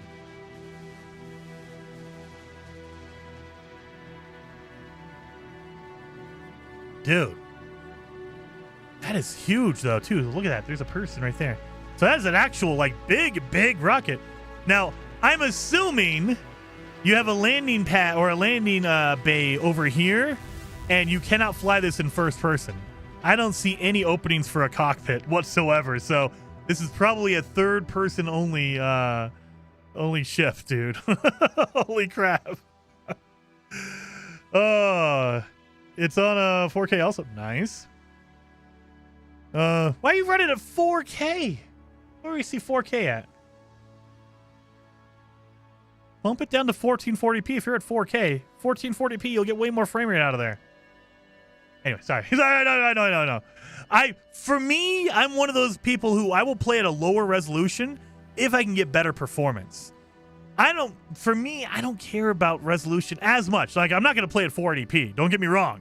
I'm not playing at 480p or anything like that. But if I want to hit at least 60 frames. If you get above that, awesome. If you get below that, it's like, oh, it's time to lower some settings or maybe resolution a little bit. But I mean, I'm looking at your GPU usage and your CPU usage. Are you locking it to 30, or because I mean that's really good temps. We're talking. That's really good. That's really good temps. Leonard with the 10 gifted members, dude. Very much appreciated. 07 Leonard. Anyway, I am focusing way too much on the frame rate. But let's move on to the next one. So we got that one. Oh, that's it. That's it. Deer Shake is going, though. The Apollo 13. Oh, I didn't even read that. Angus. I didn't even read that. The Apollo 13. You're correct. It's an Apollo, not a Saturn. Nice. That's awesome. All right. Well, we'll get back to this. We'll get back to this later on. Seriously, guys, join the Discord if you want to share. If you don't want to, that's fine, too. You don't have to.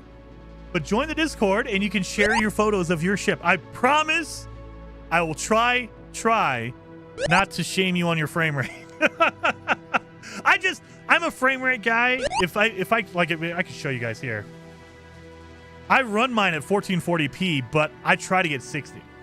If I can't get 60, I would lower that to 1080p, or I would lower some settings because I want that silky smooth frame rate. And so because I have a 4070, I'm running a 4070 Ti Super. I have a little extra headroom, so let me see if I can pull up my settings for you guys. You can see mine. Boom, and No Man's Sky. So if you want to see what mine is running at. Oh, now I gotta zoom this in here. Boom, boom, boom. So those are mine. There we go. It was saying 30. Don't believe that. It's because I was alt-tabbed out. So if I just run around a little bit, you can see it's not a locked 60. It'll bounce around a little bit. But, I mean, it's pretty Thanks much again 60. for another Friday run. Yes! Wait a minute. Wait. Thank you so much, Tennis. Very much appreciated. 07 for the super chat. You can see, I don't know why. If I alt-tab, that's a different thing. If you alt-tab out, it lowers it to 30. Look at that. I alt-tabbed, and it lowered it to 30 frames. But if I click on the game, it jumps it back up. I've never seen it do that. That's something new. Did they patch that in the game? Because I've never seen it lower to 30 when I alt-tabbed. That's different.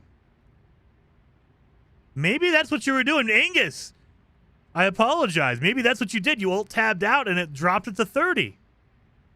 Because I've never seen it alt-tab. Like, I didn't even touch anything. I just literally alt-tabbed. And it drops it to 30. That's weird. That's a new thing that I've never seen before. I wonder why they did that. I mean, it saves resources. Don't get me wrong. It helps you lower your utilization. Because, yeah, I'm at 40% utilization, just like you, Angus.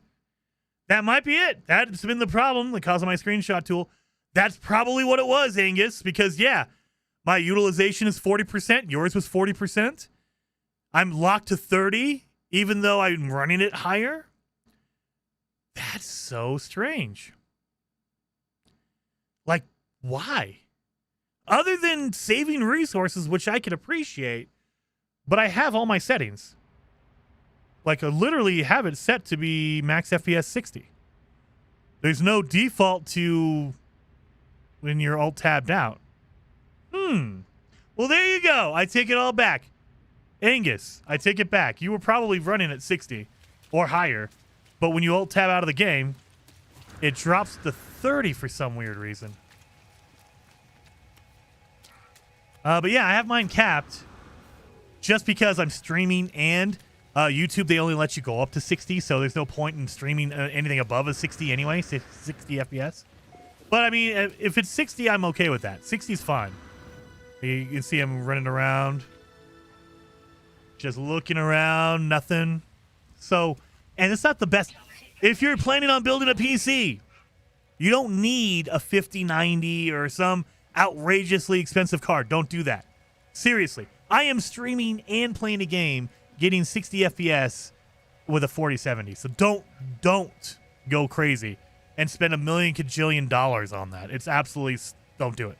Don't do it. There's no need for it. I would say it's stupid, but if you got money to spend, do it. But you don't need to. There's no requirement to get it there. If you just want to play some games and have fun, go get a 4070 or get an older, cheaper card. You don't need a super duper insane, I need a 5090. I need to spend $10,000 on a... No, don't do that. Don't do that at all. Absolutely not required. If you can, go for it. Whatever your budget allows, do it. But don't feel like you need to, like it's a requirement. Absolutely not. No! That is a abandoned building? Oh, manufacturing facility. We don't need that. Oh, Rick, and the monitor does. Oh, I have a 1440p 165 hertz monitor. So I'm running an Omen. I can't even tell you what it was. An Omen something. I'm running a 144 hertz 1440p monitor. 165, excuse me. 165. It's a weird number. I'm used to saying 144. It's a 165 hertz 1440p monitor. So yeah, if like when I'm playing on my own, if I'm playing Battlefield or I'm playing Call of Duty, I have that thing cranked up. I'm doing 150, 200 frames if I can. But when I'm streaming, I'll limit it to 60. That way it's smooth for you guys. Because weird background of streaming, I have found with my own experience with OBS, I use OBS, it's a free program. If you try to play at a higher frame rate than you capture, OBS freaks out.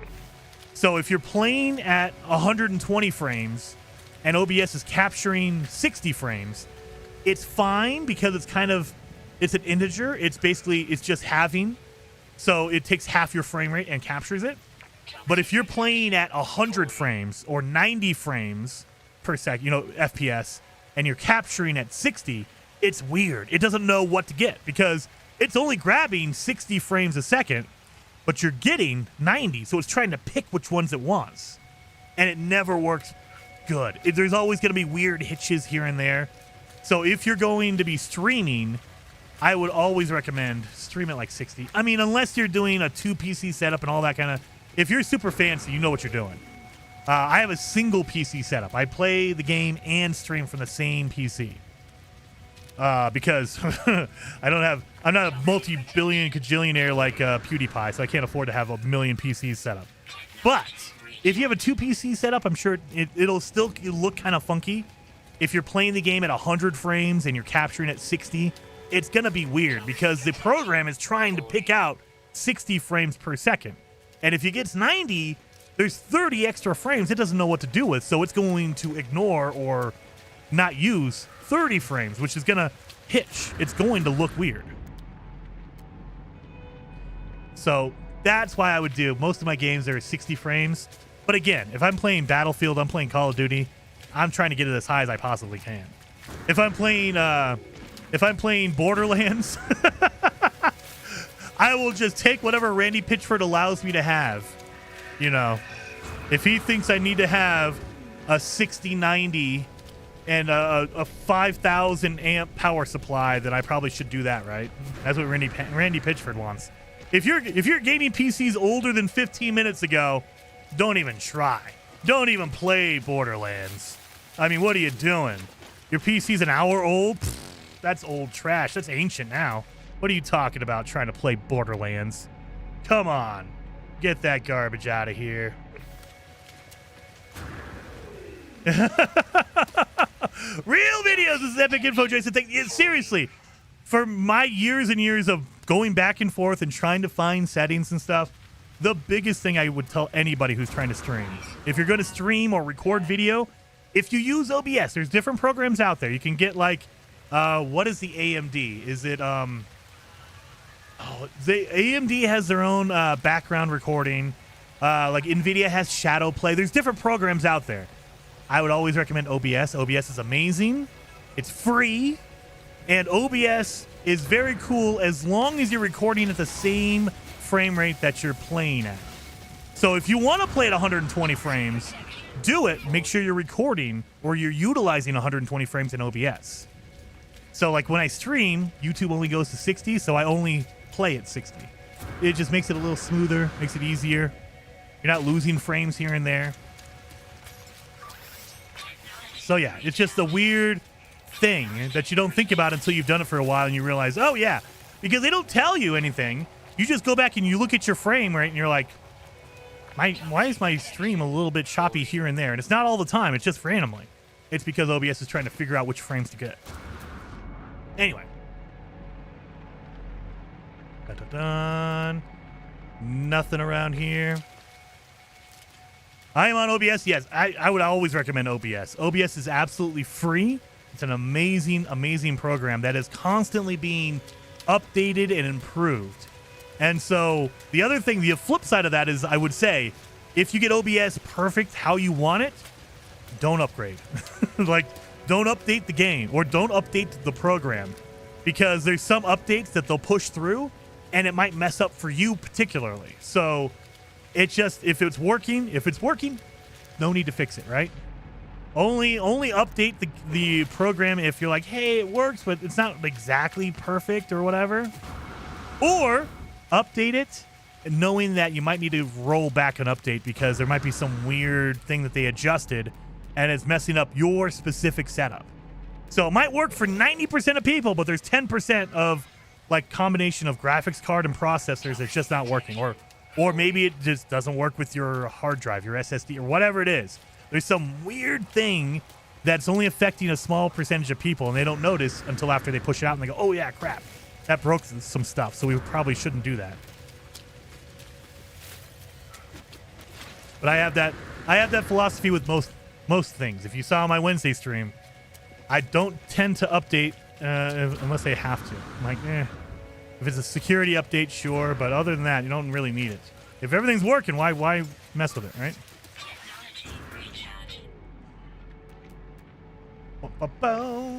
What do you think about the Shotcut editor? I like Shotcut. That was the first program I used, Real Video. So Shotcut is very, very good. I love Shotcut. If you're into Shotcut, I would also check out DaVinci. DaVinci Resolve is another good editor. And you can get it for free. DaVinci Resolve is free to use. If you want to pay for it, you will get more features, like they use GPU rendering, that kind of stuff, but Shotcut is good too. Jason. Shader. Hello Games will soon release a revamped health and self-care system. More focus on consumables, vitals, showering, bathroom, and medical. Will they? Shader. Do you think that'll be the next update, or maybe a future update, maybe next year? I don't think they're going to go that route. Maybe they will. I don't think they will, though. I think that a lot of stuff in No Man's Sky is window dressing, like we talked about earlier. And thank you for the super chat, by the way, Shaner. Very, very much appreciated. But a lot of the stuff they have is window dressing, what I would call window dressing. Like, for instance, they added in food in the game. And everyone freaked out like, oh, they're going to make it a survival game for real. You're going to need to eat food and drink water. They never did any of that. It's literally, if you want to eat food, you can. Not required, but you can. And if you do, there are benefits to it. Like if you collect food and you cook it, you will get different benefits from it. But again, you can play the entire game from start to end, quote unquote, and never touch food. And so it feels like a revamped health and self-care system would be more of a requirement versus a optional thing. Maybe it'll be something that's along the lines of you need to choose a certain difficulty setting. Maybe they'll change it to where there's a survival setting and it actually uses survival. Who knows? But it feels like if it's a literally eating, drinking, and all that stuff, it will make it more of a requirement versus a optional, like, hey, we can if you want to, kind of deal.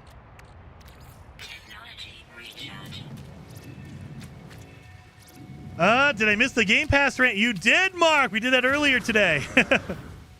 We did that earlier. But yeah. Dude, at this point, Mark, are you still on Game Pass? Are you still using Game Pass? That's a big question, because I told everyone I stopped using Game Pass last year. After they shut down Tango Gameworks, I was like, nah, I'm good. If they're not going to use this Game Pass money to keep their studios open, then what's the point? Like, I want to support the studios. I want them to succeed. Microsoft, I don't give two craps about. I hate corporate stuff. But if paying for Game Pass was helping a studio, I'm more than happy to do it. Doesn't seem like that's the case, obviously. And now it's like, what are you doing? Skylar says I'm 500 hours in and I don't know. I didn't even know we could cook food. I know, Skylar. That's the beauty of this game, is there's a lot of features in here that are not required at all. Most people don't even know you can tame animals and make them into pets.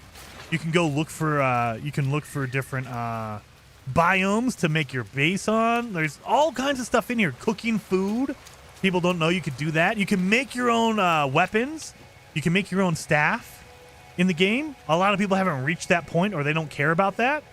There is so much in here that people don't need to or don't care about. They're like, that doesn't seem like a good thing to me, so I'll just leave it alone. That's not mine. That's not for me. And okay, good. Yeah, mainly for Xbox points. Mark, did you see they revamped it now? Depending on the tier of Game Pass you're on, before the changes, you can earn as much Game Pass points as you wanted, right? Your Microsoft points were unlimited. Now, you have a cap depending on which level you're at. I believe if you're on the Essentials, which is the lowest, the cheapest value one, you can earn 25,000 points per year. If you go up to middle, the premium level, it's 50. And I think if you go up to elite or ultimate, it is 100. You know what? We should probably look that up. I don't want to give out false information willingly. Like, I might be wrong on some stuff. Tiers. Let's see. Let's see what it is. Boom. Give me my cool thing here. So, here it is. Here's their cool little official blurb. That's all jacked up on my screen. Let me zoom that back out for you guys. There we go. Oh, God, no. There we go. I'm zooming out a little bit more. There it is. All right, so for Game Pass, these are the new changes. Right here. Play and earn up to $25 a year with the store rewards. So you get your rewards. I think it's 1,000 points for every dollar. So it's 25,000 points per year. It used to be unlimited. Now it's 25,000 cap. If you have the Essential, which is the lowest tier version.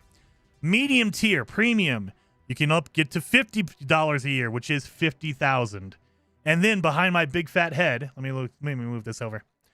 If you have the ultimate version, which is $30 a month, you can play and earn up to $100, which is 100,000. So, it used to be that you could play and earn Microsoft points and then use those points to buy Game Pass. And that was awesome because you earn points by playing games on Game Pass, playing for a certain amount of time, that kind of stuff. Using Bing, all this other, there are a whole bunch of different ways to earn your Microsoft points. And a lot of them were playing specific games, getting different achievements, getting an amount of achievements, whatever it is.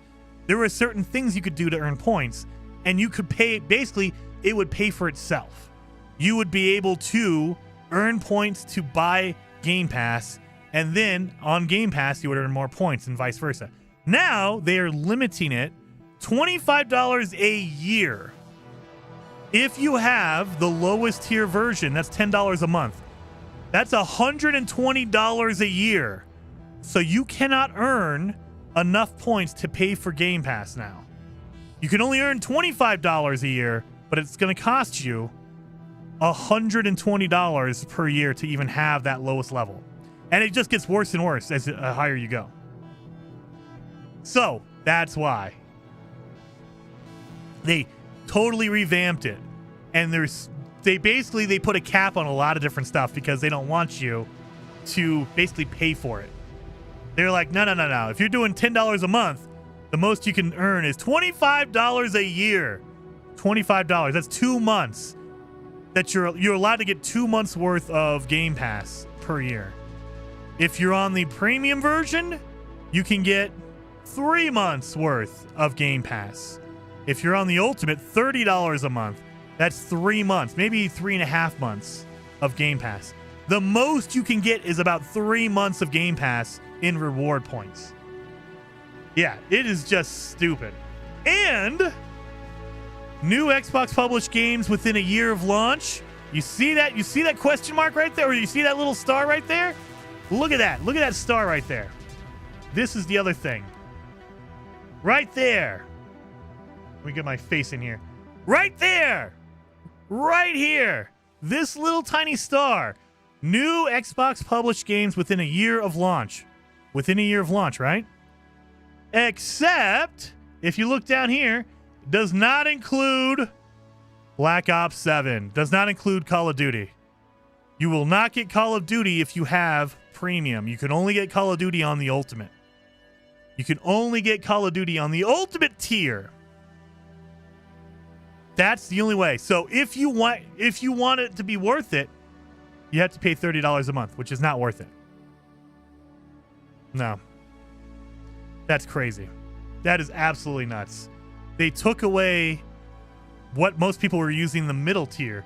Most people were like, okay, premium's fine. I get day one games. I get Call of Duty. That's fine. Now it's no. You have to pay for Ultimate. You need to go to the highest and most expensive one to get all that. Anyway, it's just, yeah. So, Mark, I will say, yeah, they added the Ultimate bonus points this week. Yeah. They changed up all this stuff, Mark. So, It used to be at least semi worth it. You could at least earn your points to buy. You used to be able to buy your Game Pass per month if you earned enough points. Now, nope, you're done. Sorry, there's no way possible. You will get like 1 or 2 months probably, unless you're doing every single possible way, everything to get your Microsoft points. You are not gonna. There's no way. You can't pay for a year of Ultimate with the Microsoft points. You can't do that. And not only did they limit your points, you used to be able to directly pay. Oh, I had 1,000 points. I can pay 1,000 points for Game Pass. You can't do that anymore. What you have to do now is you have to buy a gift card and use the gift card to buy Game Pass. And lo and behold, they don't sell a $15 gift card. They sell a $25 gift card. Not enough to get Ultimate. So you now have to spend more money to buy or more points, excuse me. You have to spend more points on a gift card, and you cannot buy a gift card that's the exact amount you need. Sorry, they sell, I think it's $10 and $25 gift cards. So you can buy one gift card for Essential. Good luck getting all the points for it, though. If you want to buy Premium, if you buy a $10, you need to buy at least 2 $10 gift cards. Or you could, if you want Ultimate, you have to buy 3 $10 or 1 $25 and 1 $10. They are making it insanely difficult to get this.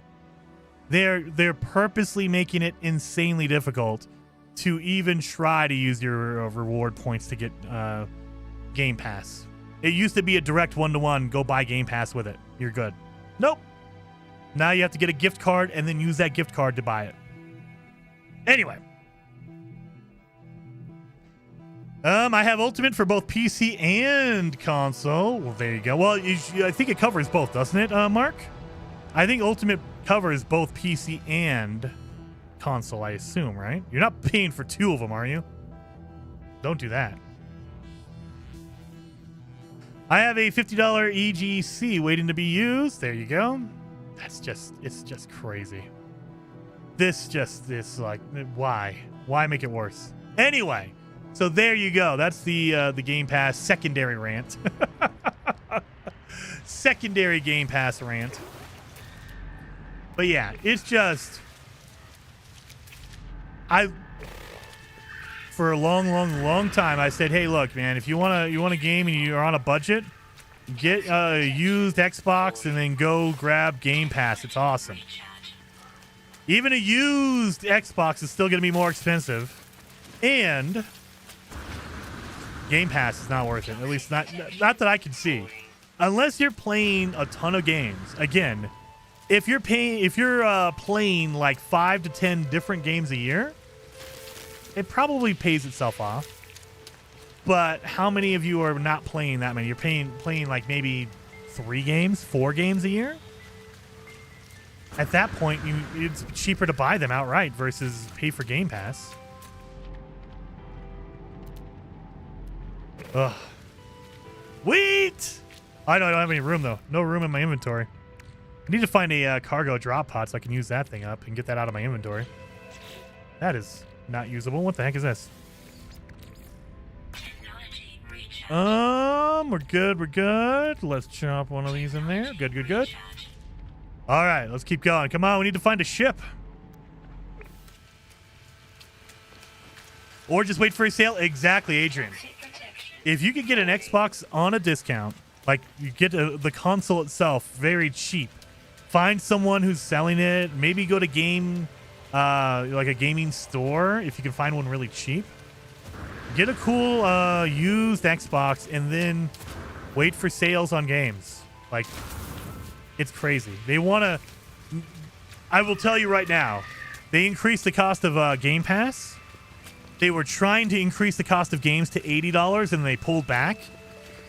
2026, next year, we're going to start seeing a lot of Xbox games at $80, $90. They want to make it to where games are so expensive you have to go to Game Pass. I think that's my speculation. I think that is the end goal. They want you to be on Game Pass. They don't want you to buy these games. They want you to rent them on Game Pass. Because if you get it on Game Pass, the only time you can keep it is if you keep Game Pass. If you end your Game Pass subscription today, tomorrow you will not have access to those games. So they want you, as in you're stuck. You can't get rid of it because you'll lose all your games. So that's what they want. And if it's so expensive, like if a game is $100, Game Pass at $30 seems like a deal. It's ridiculous. It's just, yeah.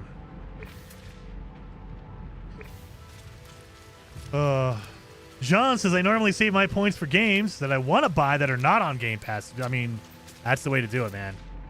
Use your points to buy gift cards. I assume you have to buy a gift card to get a game, right?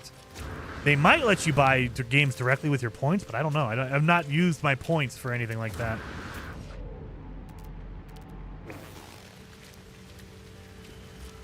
The space update says, are you finding you use the Corvette ships more since the update? Yes, absolutely. I barely use my standard ships now. I used to be all over my Sentinel ships, but man, ever since the Corvette update came out, it's all been Corvettes. I feel a little bit bad because I like my Sentinel ships. I like my X-Wing, but the Corvettes are just so nice. They're so good. They are so good. Nope. And nothing.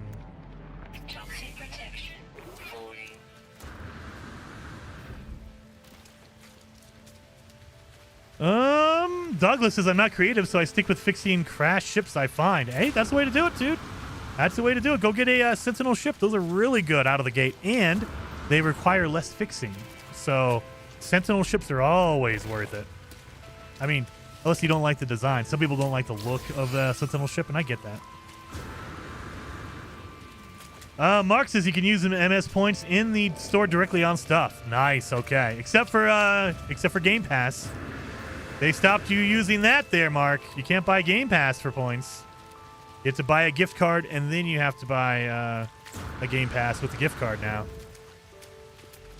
You know, because we need to make sure you can't keep earning all those cool points and getting Game Pass for super cheap. Can't do that.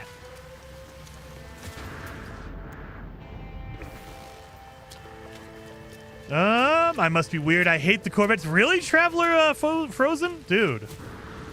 I love the Corvettes. I think most people do, but yeah. I mean, there's gonna be some people who are like, nah. I prefer the smaller, more nimble ships. The cool ones that are just crashed. Those are pretty good. Nothing. Sentinel ships. What kind are those? Papa Jen. So in the Sentinel update, which came out in 2023, I think, about a couple years ago, maybe 2.5 years ago, they added a new ship type called the Sentinel ship. And those are specific ships that are only found in corrupted systems. And if you search those corrupted systems, there's a planet with dissidents, the big purple crystals all over the place. And those are the only places you can find crashed Sentinel ships. And they are very cool. Very, very cool. I would highly, if you've never seen one, I would highly recommend looking them up. You can look up like locations for them. I have videos on how to do it if you'd like. Or I'm sure there's a ton of other videos on them as well. I'm sure Captain Steve and Zane's World has videos on how to get your Sentinel ships. Ooh! I got a live support module. I'll take that. I will take that. But yeah, those are my new favorite types of ships. They're very fast. They're very nimble. They do a lot of damage. So, and when you repair them, you don't need to repair like a traditional crashed ship will have a ton of broken modules inside of it. For a Sentinel ship, it does not. You can just pick them up and go. Now, there is a special like little mini quest you have to do to unlock that. But once you do it, it takes about 5 minutes. Once you do it, that ship is yours. And it's very, very cool. Dun, dun, dun. Nothing.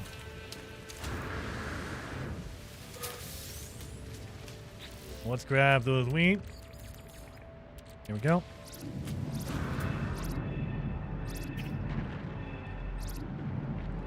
Ancient ruin. We are not being lucky with finding these ships, man. Dang. Matt says, are we betting Jason dies before he finds this ship? Maybe. I'm trying not to. I got my health up. I have a health, actually, life support tank in. Yeah, power. Nice. That way it uses less. I don't have any hazard protection modules. I should get some of those. Haven't found any yet, though.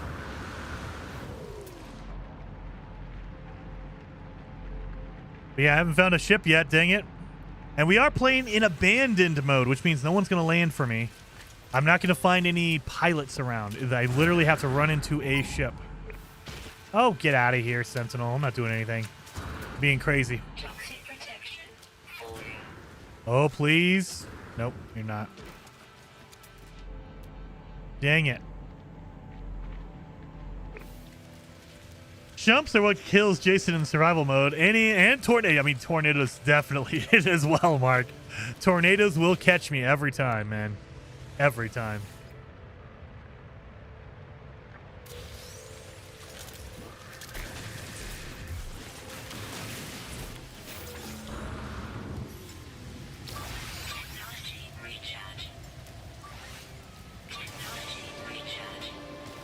What do I got here? What did I get? I got...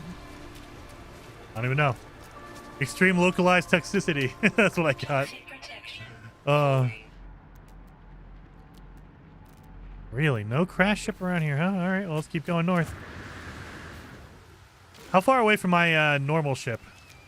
3 hours. We've been going for 3 hours away from my ship. Michael. You can do it. You can do it, dude. We got this. It's going to happen. We're going to get our ship. Once we get our ship, I can fly around and look for scrap. And that's just basically what we're trying to get. Just trying to get some scrap so I can build a dang Corvette. But I need a ship in order to do that. Nothing.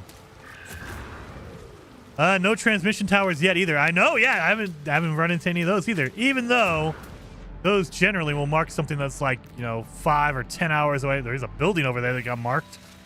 That's another thing. I don't know when they started doing that, but now it will randomly mark, and this is probably a minor settlement or a trading outpost. But if you travel for long enough, like if you're on foot for long enough, it will just instantly mark a building for you. And I don't know why. Like, maybe they think that you're lost. You don't know what's going on. I have a shield. I have a shield, and you're going to do that to me. All right.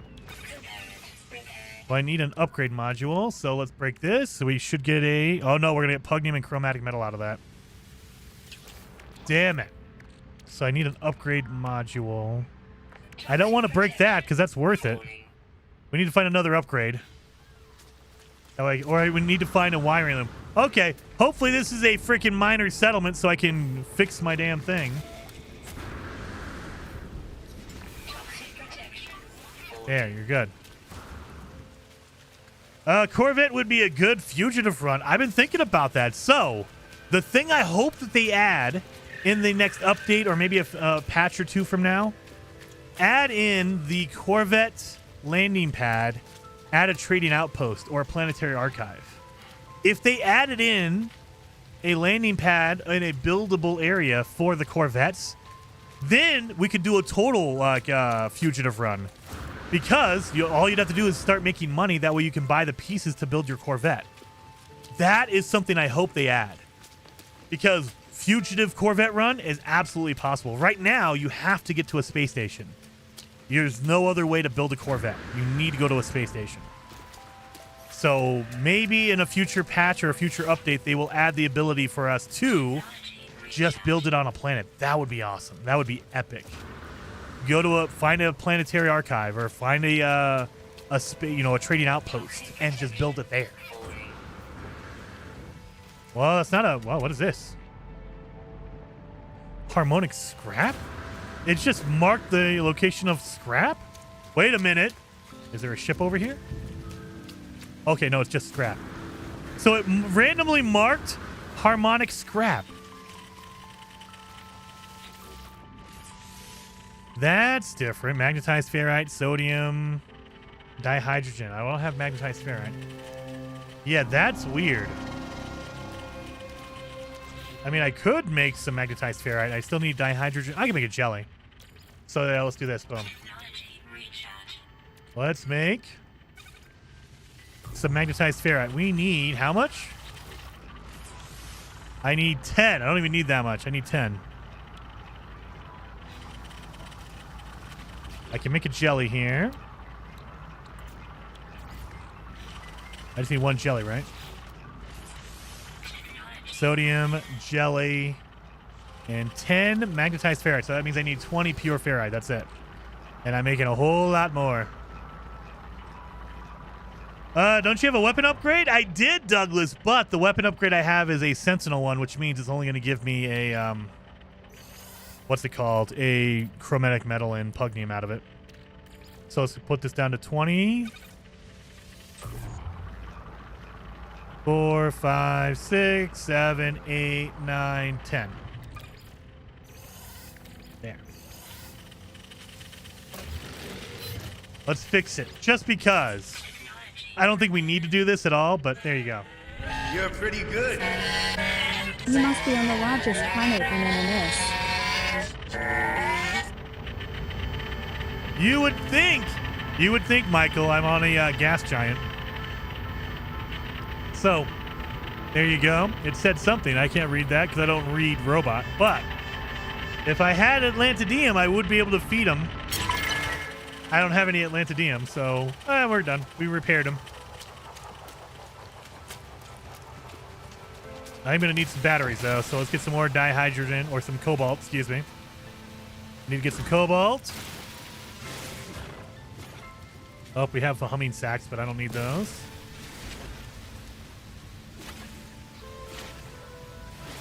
Well, that was a weird as hell. I know. It's because we're in an abandoned system. So, if you switch it to abandoned, you will see the autophage, the harmonic scrap around.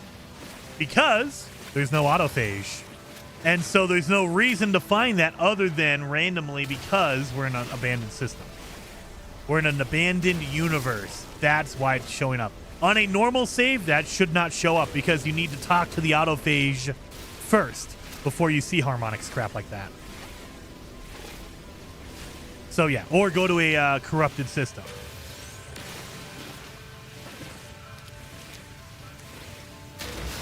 Toxic protection falling. Oh, damn.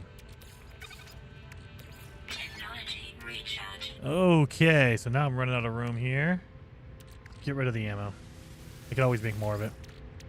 I need to make the batteries here. Now I need ferrite dust. There we go. Protection falling. Technology recharge. Carbon Base says I had a Corvette. Base the Dream, where the No Man's Sky does a spin-off of ships in-game. Play included build ships and can split into other Corvettes. Oh, that would be awesome. Like a little mini game or whatever. That would be pretty cool. I would like that. Give us a cool little mini game of building Corvettes. Okay, I can get behind that.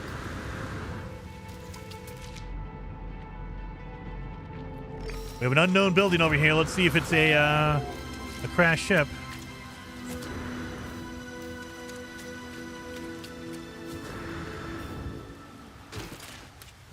Man, that's taking me. I need to get a shield. That's what I need. I think I have a shield. Oh, no, I don't have a shield. I have my health, but not shield. This is a shelter. Well, we need to get some ferrite dust. I can build some batteries, so let's do that. Boom. Don't have room for a secondary. Let's see what the secondary is. I bet you it's sodium or something. Oh my god! Is chromatic metal as a secondary? I take it all back.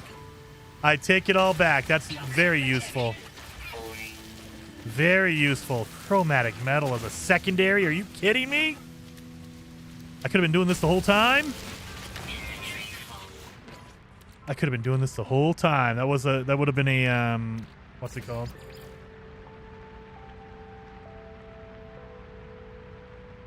Why did I do that? Wasn't paying attention. I'm making antimatter housings, not a battery. You dumb idiot. Let's get rid of the pugnium. Let's make a battery now for real. Why was I making antimatter housings? Oh my god. Why was I making antimatter housings? The world may never know. It's a battery shape. That's the only thing I can think of. It's a battery shape. So I was like, it's a battery, right? What an idiot. What an idiot. Well, I'm planning for when I have my ship. That's what I'm planning for. I'm going to get a ship and I'll need the antimatter housing for fuel, right? That's what I was planning for. That's what I'll say. I'm planning for that. Tired? No, I'm just not paying attention. I'm spread out, Frank. I'm looking at chat and I'm trying to build stuff as I'm looking at chat, so I got screwed.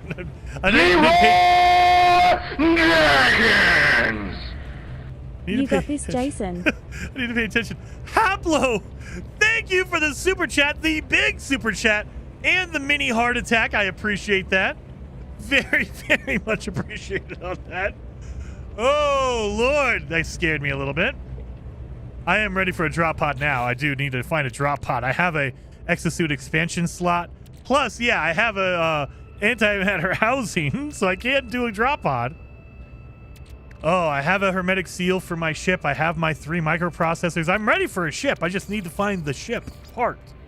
I need that part. Let's get rid of the dioxide. We don't need this, right? Oh, God. Mini heart attack. Thank you. Thank you. Very much appreciated on that one. Haplo. Anyone playing on the experimental? Try the new one there to see if it fixed the Corvette guns. Oh, OE. I will say I'm playing on PC. I know you're playing on Xbox, OE. However, I ran the Corvette Expedition from start to finish yesterday. Nothing. I didn't find any problems. I was using my guns. I was shooting things. Everything was fine on PC. Now, to be fair, I know you're playing on Xbox, so it could be an Xbox specific thing. Make sure you're putting it in on the Zendesk, OE. But yeah, I didn't run into any issues at all. I completed it from start to finish. No issues at all on the expedition.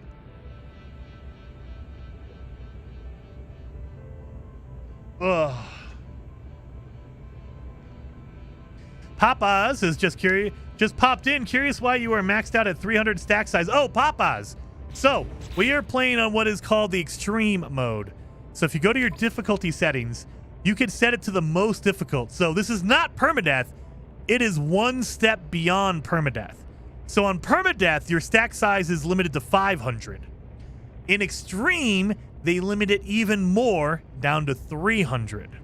So that's what we're doing. We have You're pretty good. our inventory stack limits to harsh.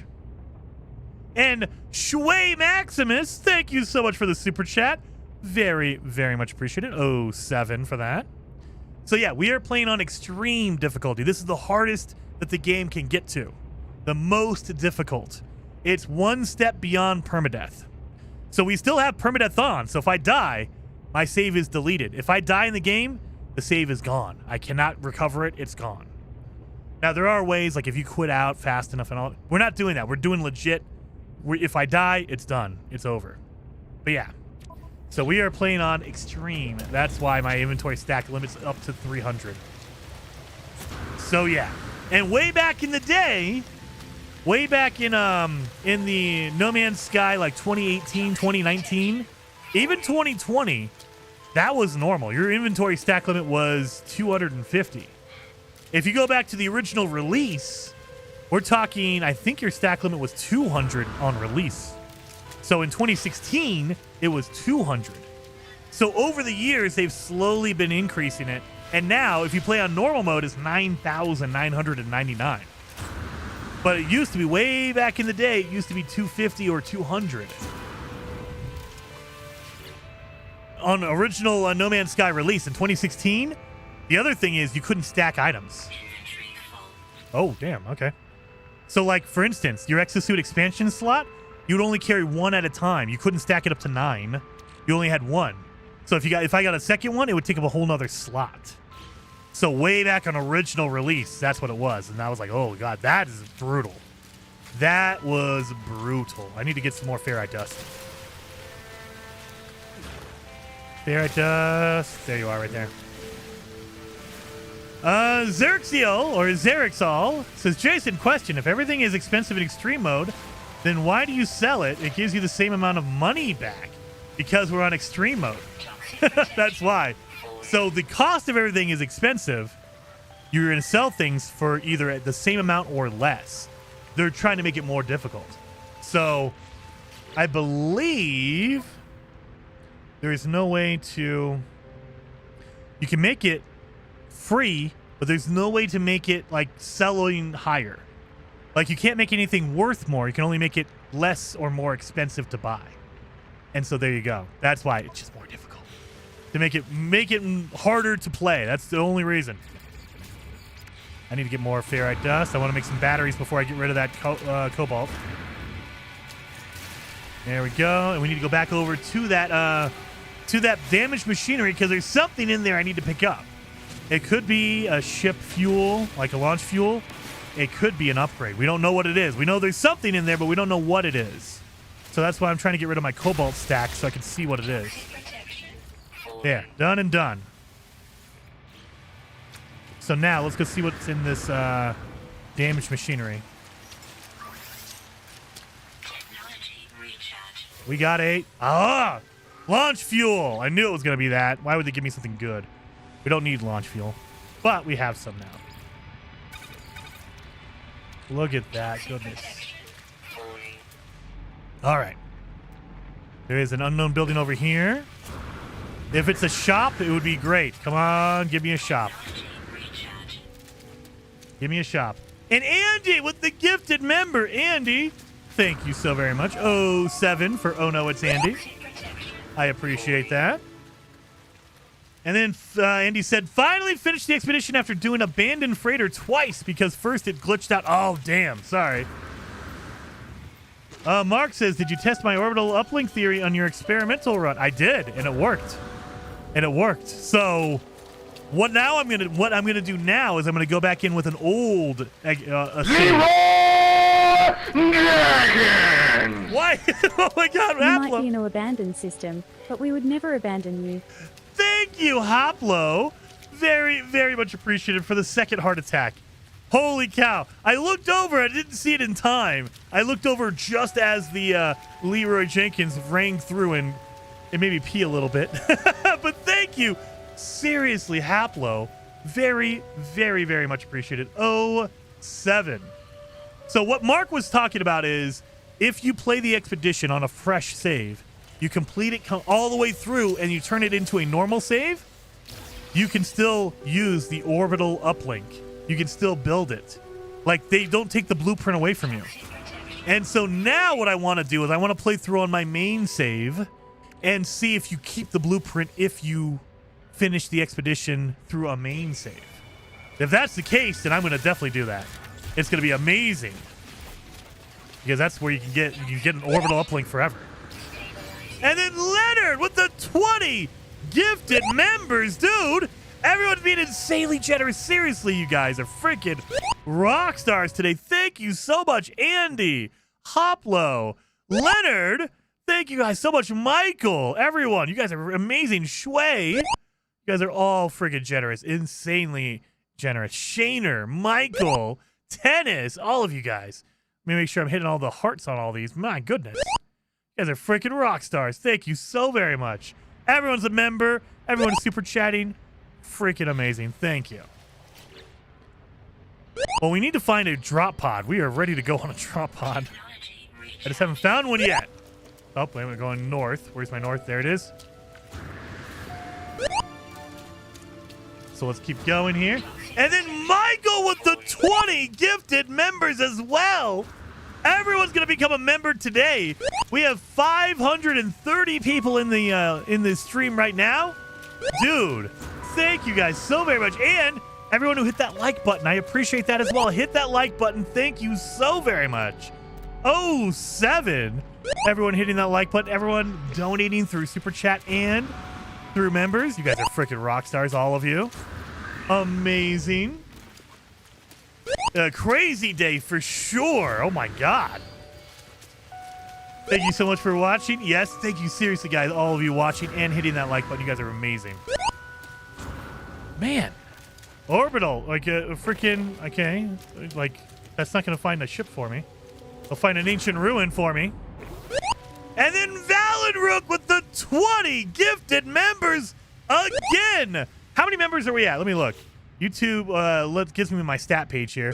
We're up to 74 as of right now, but it's going to keep going up. As more people get memberships, it'll go up and up. 78 new members today. Holy. You guys are amazing. Thank you so very much, man. Seriously. 07. 007, you guys. Very, very much. And then Christian Stern with the 5 gifted on top of that. 5 gifted members for Christian as well. Dude, insane. Hopla with the 50 gifted memberships. Holy cow, dude. Hype train levels right there. Hype train indeed, Wolfston. Everyone's going to become a member today. You guys are amazing. Insane. It's 839. What? It should be an 839. There it is. Boom. 8390. There it is. Dude, thank you so very much. And Papas, thank you so much for the 5 gifted as well. Everyone's a member. At this point, how many of you are not members is going to be the question, because we've gotten 118 new members on this one stream. You guys are insane. I love it. Thank you. And then Stealth with the 10 gifted members. Dude, so many gifted members today. 128 new members on the channel. We're gonna run out of people to give memberships to. You guys are amazing. You can't get members. Why, Mac? Why? You can't get a membership? Is it YouTube that telling you can't? That is freaking amazing, though. Nothing found. Yeah, I've already found a ruin. There we go. Everyone, you're a member, and you're a member. 07. Stealth, Papas, Hoplo, Christian, Valenrook, Michael, Leonard. Everyone, insane. Thank you so very much. 07 to all of you, and everyone becoming a member. Oh, we've already been one. Oh, really, Leo? I thought you could still get one. Can you? Do they limit how many gifted members you can get? That seems like a bad idea. Why would YouTube do that? They should just say, hey, look, if you want a free membership, a gifted member, that you should be able to get it. Dang it. Dang it. I get passed by like an old fart. Carbon paste, you'll get it. Don't worry. YouTube will get you one. Andy says, to all those not getting free memberships, just buy yourself. I mean, you could do that as well, but I mean, you don't have to. I always, seriously, I appreciate it. Always, always appreciate it, but it's never required. I do appreciate it sincerely. It does help out the channel a ton, because I think memberships are 70-30 splits, meaning I get 70%, YouTube gets 30% of the memberships. So it is awesome. There's a planetary archive. And then Midnight, thank you so much for being a member for 29 months. This is the Oprah stream. This is indeed the Oprah stream. You get a membership, and you get a membership. Everybody gets a member. 158 new members. Now, I think we talked about this before.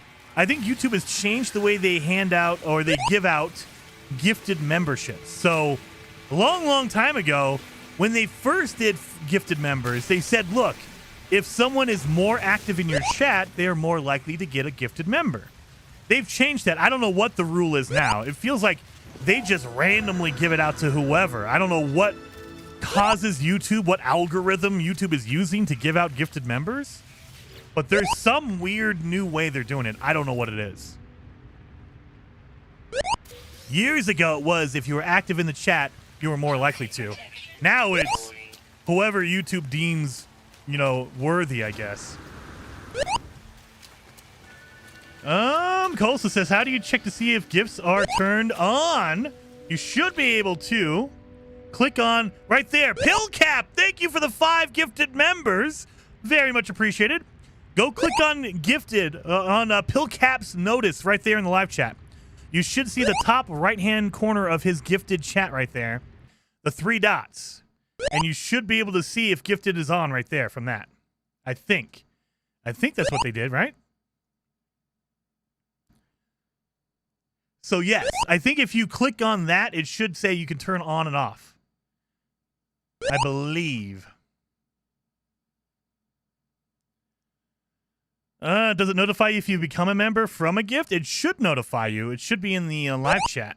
It should say that you received a gift membership from Pillcap or Midnight or Stealth or, Papa's Hoplo. All I see is report and blocked. Uh-oh. Does it not do that anymore? Oh, yeah, it doesn't do that anymore. What the heck? There you go. Click on the top of the chat. Top of the chat. Sorry, top of the chat. If you click on one of those, it should say you should be able to turn on or buy gifted memberships. Can you not turn it on anymore? They might have changed that as well. I'm behind the times. YouTube is changing all this stuff. There used to be a way to turn it on and off, but now I guess is it on by default? I don't know. Oh, wait a minute. Wait a minute. Wait a minute.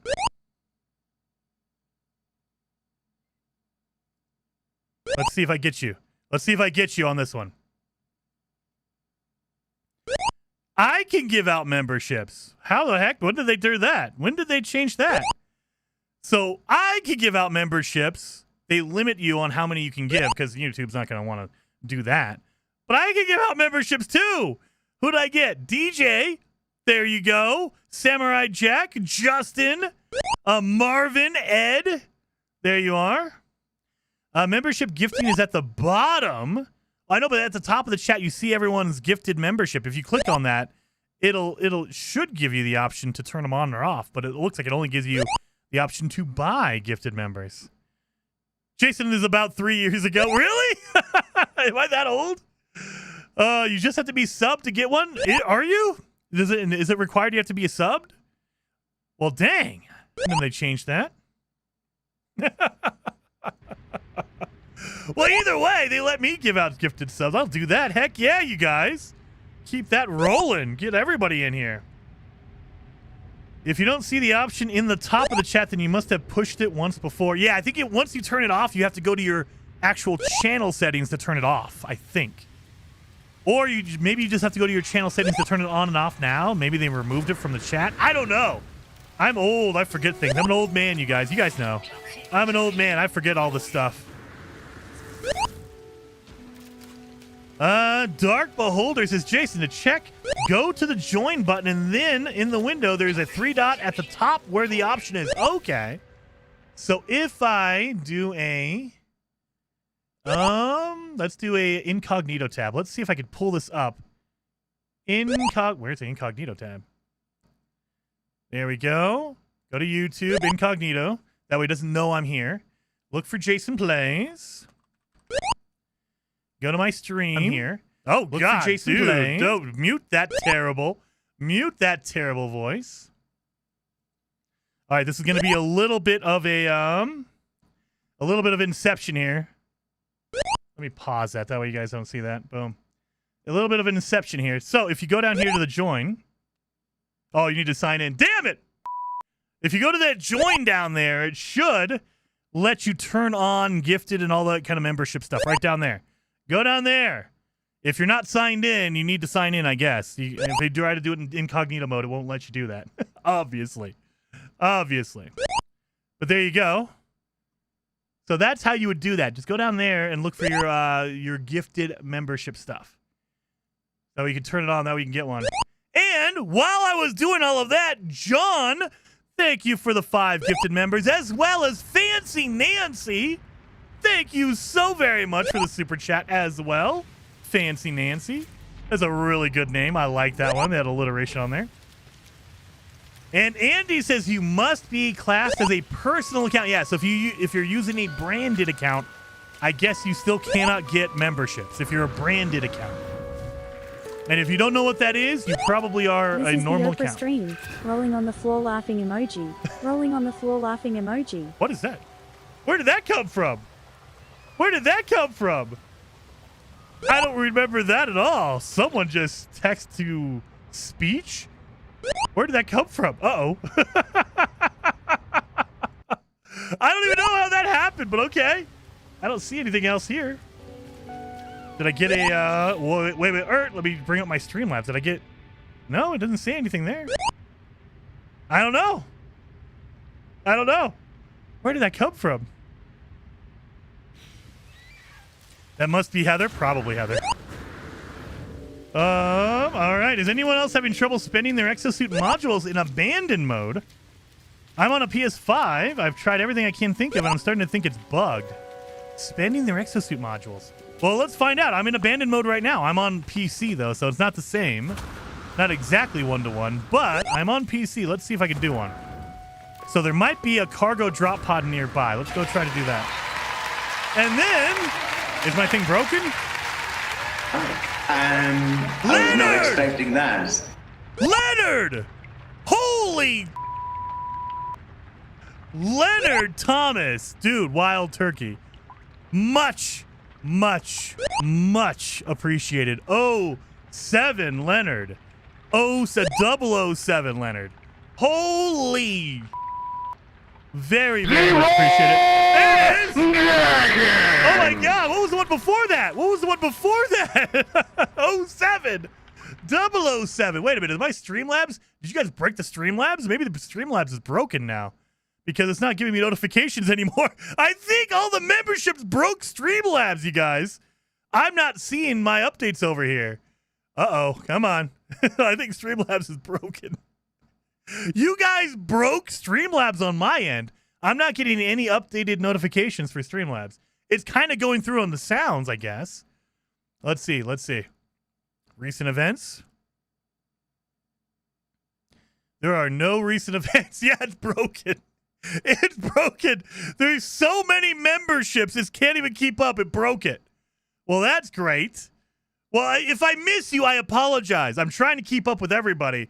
But I might be missing some now because I think Streamlabs is totally bonked up. Oh, let me turn it off and turn it back on. That's always the solution, right? Turn it off, turn it back on. Let's see if that fixes it. Nope.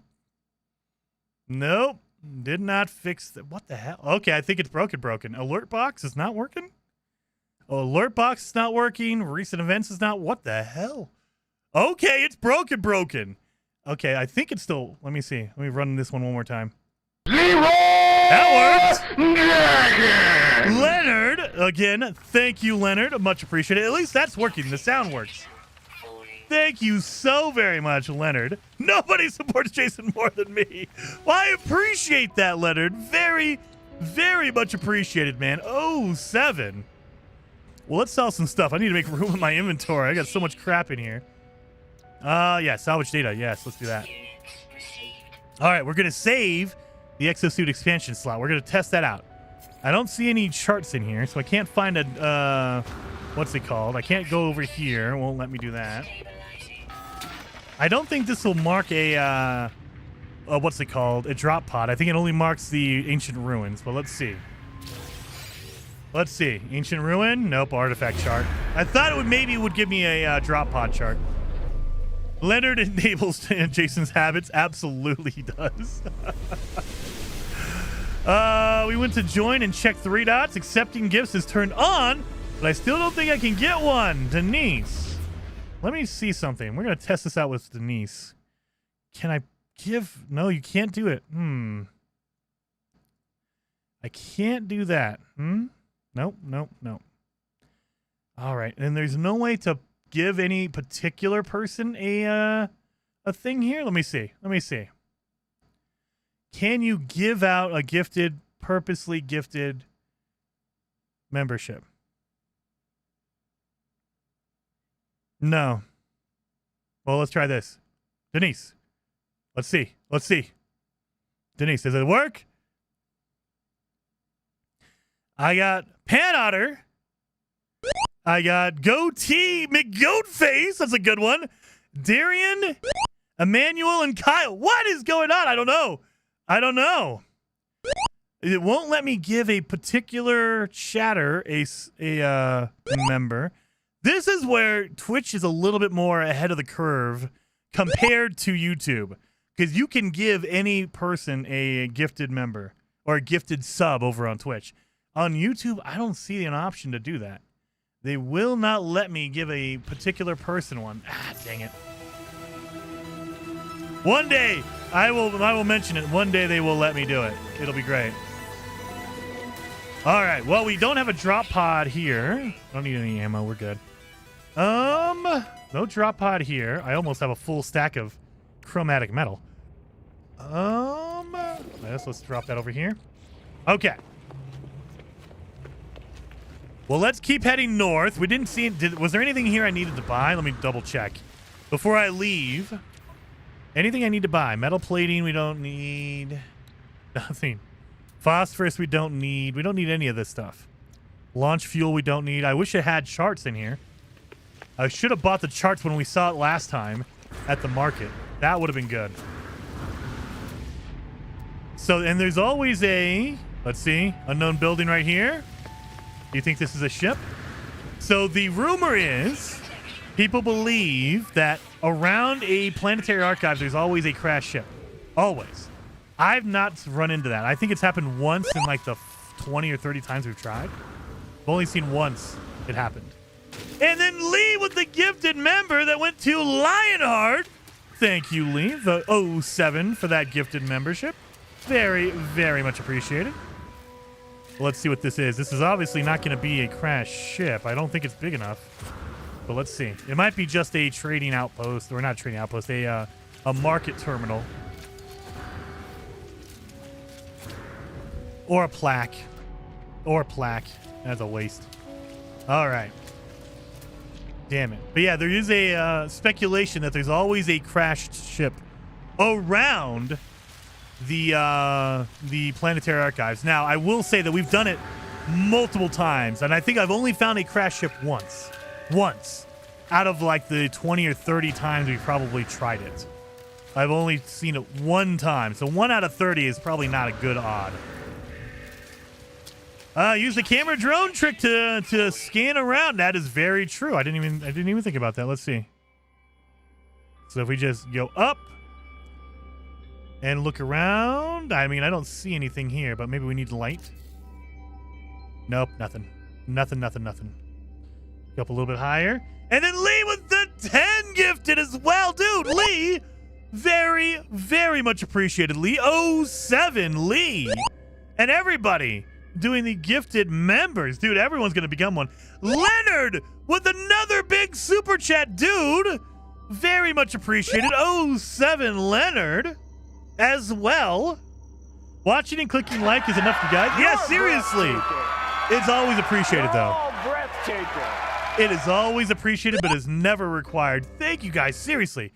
Thank you guys so very much. My video feed is oh my god, I think you guys broke. Streamlabs is broken on my end. I have a page that gives me updates, and it's not moving. It's not moving at all. I have to pay attention. I have to pay attention to the live chat now to make sure I'm catching everything. Thank you guys, seriously, so much, man. Heather's here. Hello, Heather. Oh, seriously, Leonard, Lee, Fancy Nancy, John, everybody, Pillcap. Oh, dude, you guys, this is insane. Thank you so very much. Haplo, Stealth. Thank you. Haplo again!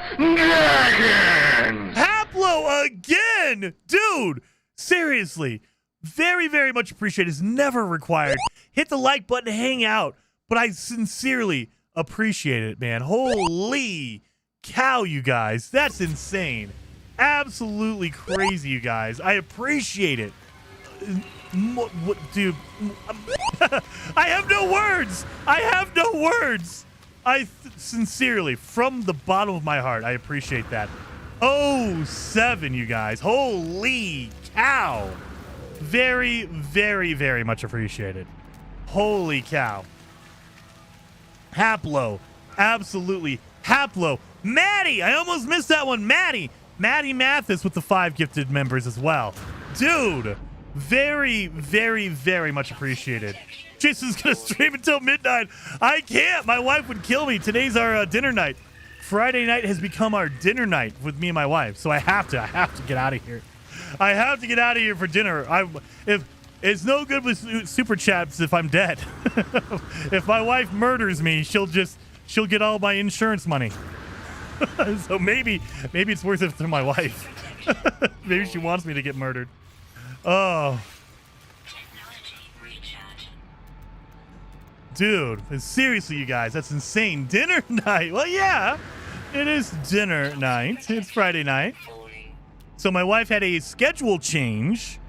About 3 weeks ago, my wife got a schedule change. And so we've made it to where Friday night is our dinner night, our date night, dinner night for me and my wife. Because she's been working and I've been working. Like, we haven't had when she was working at the radio station, we had a set schedule. She always went in and came home at the same time. Now it's kind of different depending on the week. And so I thought that was a grave. So she, is there a grave over here? So she now has a new schedule, and it's working out to where we can have a Friday night dinner night. So that's what we're doing. It's date night for me too on Fridays. Nice, heck yeah. That seems to be it's a really cool night to do it on. Friday night's always awesome, right? Trading outpost. Why is that marked an hour away? What the heck?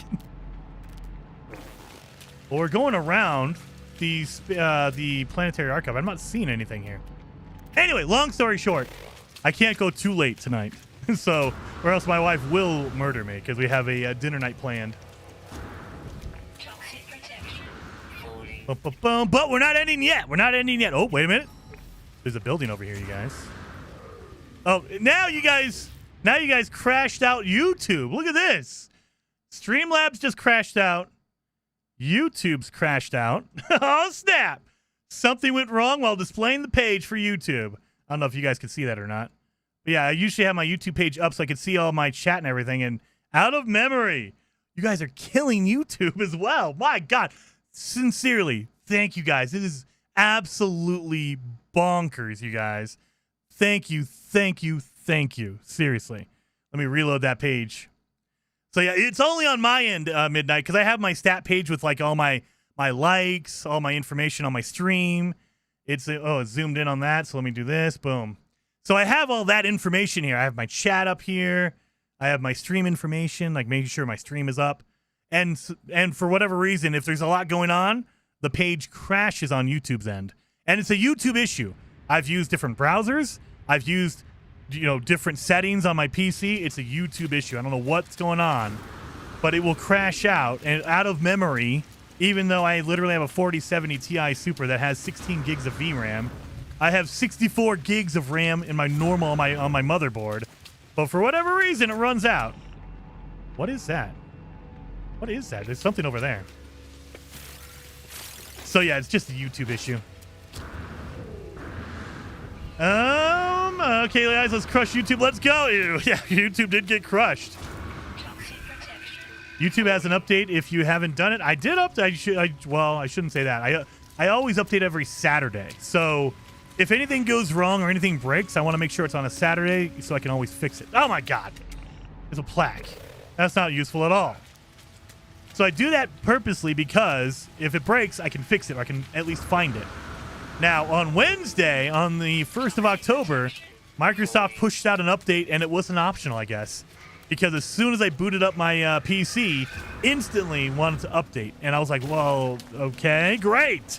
I didn't say look for an update. I didn't check for updates. It just instantly wanted to update. Damage detection. And it was a new version of Windows because it reset all my settings to default. And I was like, oh, God, okay.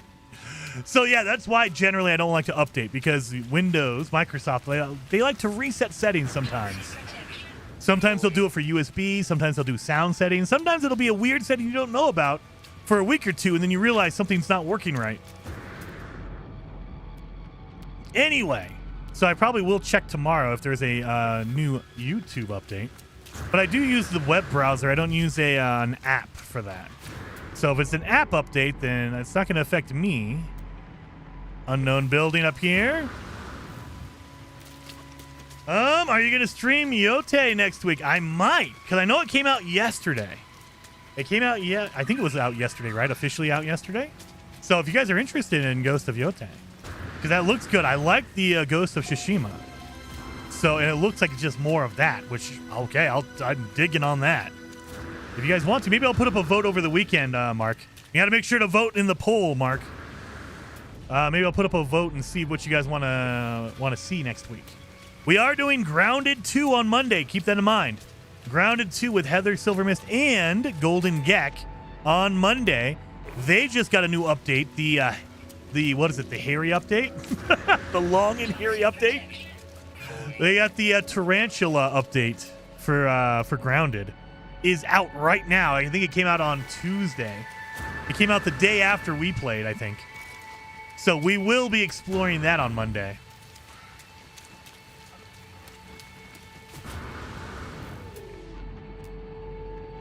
No. All right. Still no ships. Angus says, I use the Brave browser. No problems at all. That's literally what I'm using right now, Angus. I don't know if you can see it. You probably could. I am using the Brave browser right now. You can see it in my hotbar. Let me see. There you go. Boom. I am using Brave right now. I'm literally using Brave right now. So yeah, it just doesn't matter. I've used Brave, I've used Firefox, I've used the Edge, whatever the Microsoft default one is. I've used Google Chrome. Well, no matter which browser I use, it just, after a certain period of time, it just crashes out YouTube. It's a weird memory leak, I think. And it has to do with live streams specifically. So if I'm watching any other, like if I'm watching a video or whatever, no problems. Only during live streams. And I have a feeling it has to do with how much is going on in the live stream. So if there's a lot of chat going on, it is just going to take up more memory. And I don't know why. Don't know why. Anyway. Yep, Brave, Edge, all crash with the YouTube tab. Yep, I know. And I was like, okay, maybe, because I originally was using Chrome. And I thought, okay, it's a Chrome thing. So I went to Firefox, and it did it in Firefox. And I'm like, as far as I know, and I could be wrong, but as far as I know, Firefox is not Chromium at all. Like, it's a whole different browser. And that still happened. And so I thought, okay, maybe it's some weird memory thing. So I'll use Brave. I'll use Microsoft Edge, right? Or whatever it is. Nothing. All still crash. I don't know what it is. It's a YouTube specific problem that they got going on, and I don't know what's going on with that.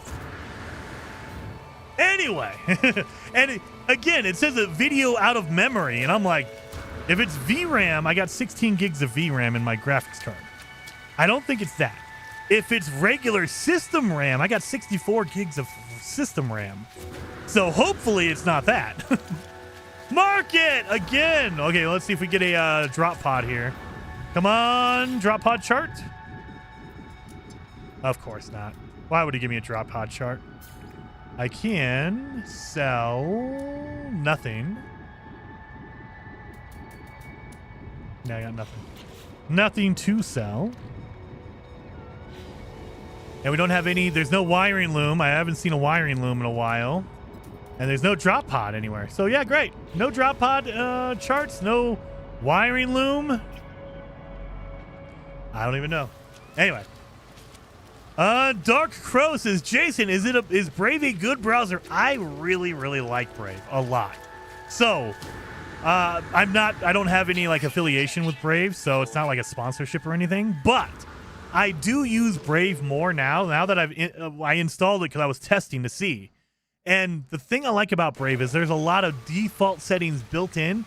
You download the Brave browser and they turn on a lot of settings by default that I appreciate. So they turn off tracking. Like if you're a person like me who doesn't like cookies from a million different web pages, they block a lot of cookies by default. They have an ad block built into Brave. So if you want to use an ad blocker, Brave has one. So there's a lot of stuff in there by default.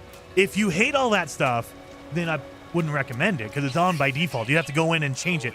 But they allow you to go in the back end and change all that stuff if you'd like. So I really do like. I'm digging the Brave browser a lot. If you're looking at a new browser to use, Brave is a good one. Again, not sponsored or anything. I'm not affiliated with them or anything. I just have been using them lately, and it's pretty good. Pretty good. I like it. If you use Chrome right now, you can import, because it's a Chromium browser, so you can import all of your bookmarks and everything like that through Chrome. Like if you have everything set up on Chrome, you can just download Brave and then import everything if you'd like. So you can absolutely do all that kind of stuff if you want. So, I mean, and it's free. Give it a shot. If you don't like it, you can always just go right back to Chrome or whatever you're using. If you're using Microsoft Edge. Is it Edge? Or is it something else? It used to be called Microsoft. What was the browser before? Was it Edge before and now it's something else? What is the Microsoft browser? I know it's probably installed by default. They won't let me get rid of it. I guarantee you they won't. Because why would they let you? Microsoft Edge. Yeah, Edge is the new browser. What was it called before? What was it called before? It was called something. Explorer. There you go. Yes, Explorer. Microsoft Explorer. And they got rid of that and they made their own Chromium. And when we say Chromium, it's basically the browser is based off of Chrome's type of browser. So it uses the same file set, all that kind of stuff. So it's built off that same, what you would want to call like it's almost like a game engine, right? Chrome, Google Chrome, they made their own web engine. And so other manufacturers, other companies like Microsoft or Brave or whoever, they use that frame, that engine, and they build it and they put in their own stuff inside of it. So you can think of it like that way. It uses the same engine, but it's customized to whatever they want to, whatever they prefer. And I like the way that Brave has set it up. Brave is pretty good. So it's still that same Chromium, though. So some people don't like Chrome or Chromium browsers. And if you don't, then Firefox is... Is there another browser other than Firefox that is not Chrome? I'm trying to think. I think Firefox is like the only one, right? There might be another one I don't know about, but I think Firefox is the only one that's not using Chrome. Opera? Ooh, is Opera different? I have not tried Opera. Safari is... that is true. Safari is not Chrome. I don't know. Can you download Safari on a Windows machine? I think that's only an Apple machine thing, right? I mean, I'm sure there's probably some way to get it working on a Windows machine. But it's usually just an Apple thing. Like if you have a Mac or you have an iPhone, you can use Safari. DuckDuckGo. I think DuckDuckGo is just a search engine. So it's not actually a browser. It's just a search engine. I think. They might have a web browser. I don't know. I haven't checked in on DuckDuckGo in a while. But I think it's just the engine itself. It's just basically a web page that will look for things. It's like Google. Ladybird browser is it should be out soon. I have not seen anything on that. So I am new to all that. My default was always using Chrome. And I just recently was like, all right, let me look at some other browsers to see if they work better. And I hit Brave, and I like Brave a lot. It uses Chrome. Again, it's Chromium. But I like it a lot. All the default settings in there are some things I like. And I haven't run into any website that has not worked for me. So the other thing to worry about is some websites will not work with some browsers. Like the internet prefers Chromium because Google made Chrome. And so there's some, things that will not work with like Firefox, or they work slower. They're like, it takes a long time to load in or things like that. So that's the other thing to worry about is if you're using a really weird or off-brand web browser, it might not work as efficiently because it's not a very popular browser. And so internet pages, web pages, are not made with that in mind. But for Brave, everything's worked just fine. It's like, it feels just like Chrome, except for it has a lot of cool other features to it.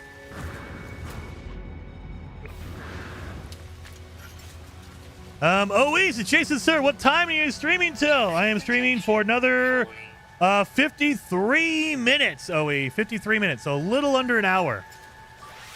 I gotta be out. Or else I will be out because my wife will kill me. So I'll be out either way. Either I voluntarily quit or my wife decides that I've quit because I've died.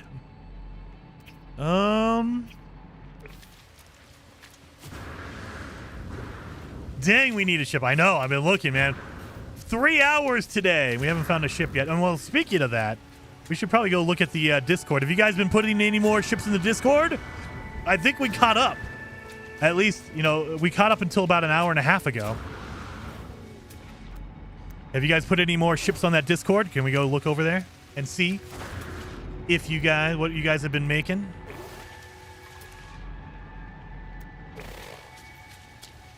Andy says, just be thankful you're using GUI browsers. Yes. Oh, dude. I've kind of dabbled in, like, what web browser can I use? Like, you know, I haven't gone, like, the full Linux route because I'm still afraid. But, yeah. I'll be like, maybe we could go in there and get some weird stuff going on. Nah. Maybe not. I'm not that smart. Not yet. Maybe I'll never get there because I don't want to go far beyond my own means, my own limitations. A man has got to know his limitations. And I'm painfully aware of mine sometimes. Sometimes I'm not. Sometimes I think, oh yeah, I could totally do that. And then I get halfway through it and I'm like, I can't do this. I can't do this. I gotta stop. This is not gonna end well.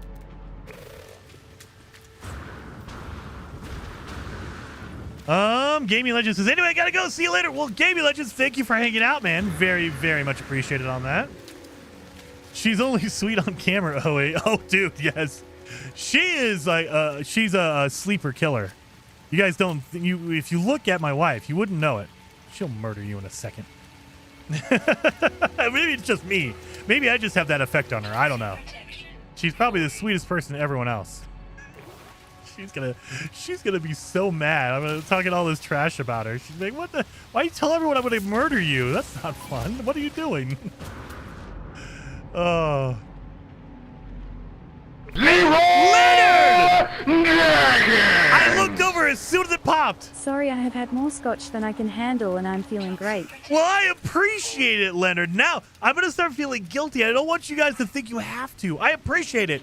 Seriously. I appreciate it so very much. But there's also part of me that's like, don't get yourself in trouble. Don't donate more than you can. So I always feel guilty about that. I don't want you guys to like go crazy and do more than you can afford. Don't do that. I love you guys, and I appreciate it from the bottom of my heart, but I also feel a little guilty. So I love you guys for it, though. You guys are freaking amazing for doing that. Seriously, man. Michael says, wives with knives, they make julienne fries. Dude, I know. My wife is making dinner right now, so I can smell it. Because my office is upstairs, and so the smells rise. I know she's making it. She's making a mushroom risotto today. And I'm like, that means she's cutting up mushrooms. That means she has a knife. So that is definitely not going to be a good decision if I want to make her mad. Midnights is going to be a great dinner night tonight for sure. Absolutely, man. Wait to sober up before donating more. I mean, yeah, seriously. I love you guys. I appreciate it. Sincerely appreciate it. But again, I don't want you guys to like wake up tomorrow, Leonard, and go, man, what the hell did I do? Leonard equals Sean Murray. Maybe Leonard is Sean Murray in disguise. Stealth? Too late, we have already gone crazy. Well, I appreciate it. I thank you. Seriously, thank you all. Leonard, Hoplo, thank you so very much. Stealth, Maddie Mathis, thank you so much. Oh, what was the... I want to get your name right because it was a really good one. Fancy Nancy. Very good name. I like that one too. Lee, everybody, you guys are insanely generous. Maddie, you guys are all insanely generous today. Very, very much appreciated. There's another market. Not a ship, though. Why are we not finding ships or a drop pod? Like, seriously, there's no drop pods on this planet? And no drop pod charts either. My God. I should have bought the drop pod charts when I had the chance. Because now I'm never going to find them. Look at this. Never going to find a drop pod chart. Do I need to sell anything? Nope, we're good. Toxic protection. Falling. There we go. Okay. I'll keep heading north. Oh, there's another building over here. Come on! Oh, there's 2 buildings. Let's see. One of these has to be a ship, right? One of them has to be one. Cody says, wait, you can find abandoned Corvettes now in No Man's Sky or just the parts? You can just find the parts. You can find the parts. You cannot find a full-on ship yet. I don't think they'll ever will, just because no NPCs can have a Corvette right now. They are only player built. Like, no, you will never find a Corvette out in the wild. No, even if you sell a Corvette to an NPC, they will not fly it around. It'll just disappear. Well, that's a plaque. What is this over here, then? That's another plaque or a monolith? It's a monolith. You know what? Let's see if we can get a multi-tool out of that monolith, maybe. But yeah, you can't see or find a Corvette out in the wild, a fully built one. You can only find pieces for a Corvette. Only the parts to build one yourself. Now, I'm holding out hope. I'm holding out hope that in a patch or an update, they will add the ability to build a Corvette on a trading outpost or a planetary archive. If they do that, then it's going to be awesome because we can build it on a planet, which means we can do a fugitive Corvette run or an abandoned Corvette run legit, like not leaving the planet until you build a Corvette. As of right now, we still need to leave the planet and go to a space station. Tennis! Props to Leonard for all the fun. Absolutely props to Leonard. Very, very much appreciated. And to you, Tennis, and everyone else. Fancy Nancy, Lee, Maddie, Hoplo, all of you guys for being insanely generous. Insanely generous, man. And Night Leonard, yes, good night, Leonard. I am out. Thank you so much for hanging out while you could, dude. Very, very much appreciated. 07.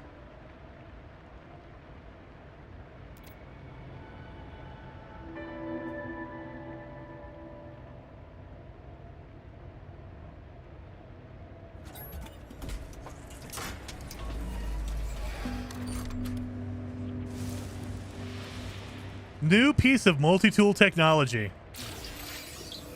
I got an advanced mining laser now. Yay! So, if you're doing a fugitive run and you're looking for an advanced mining beam, that's what you have to do. You have to get lucky and find one at a monolith if you can, or if you find crashed ships, it will be in the debris.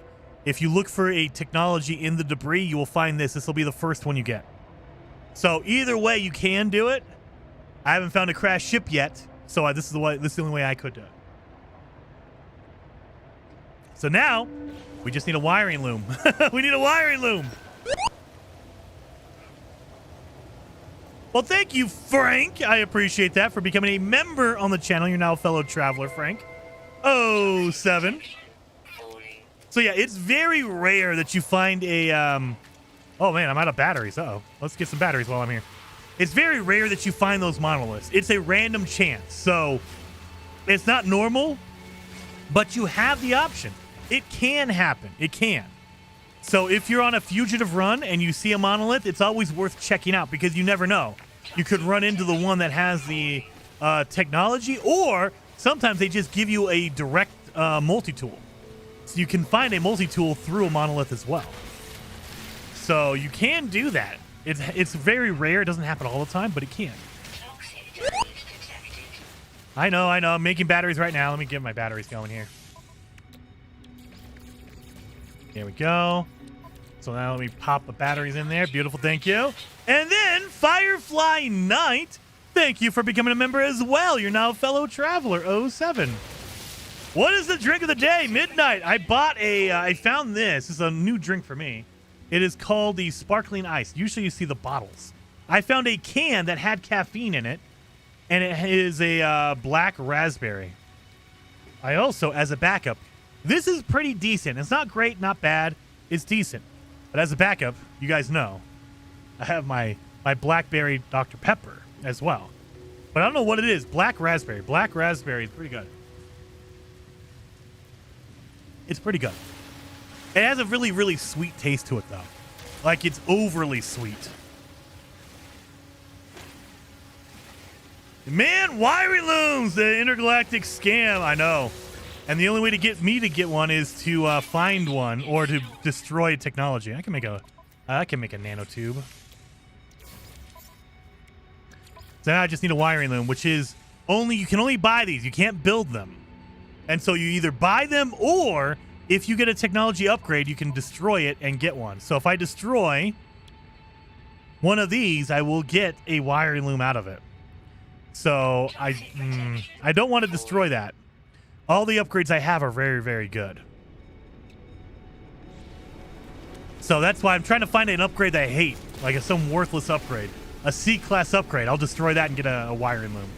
Because it doesn't matter the level of the wire or the upgrade.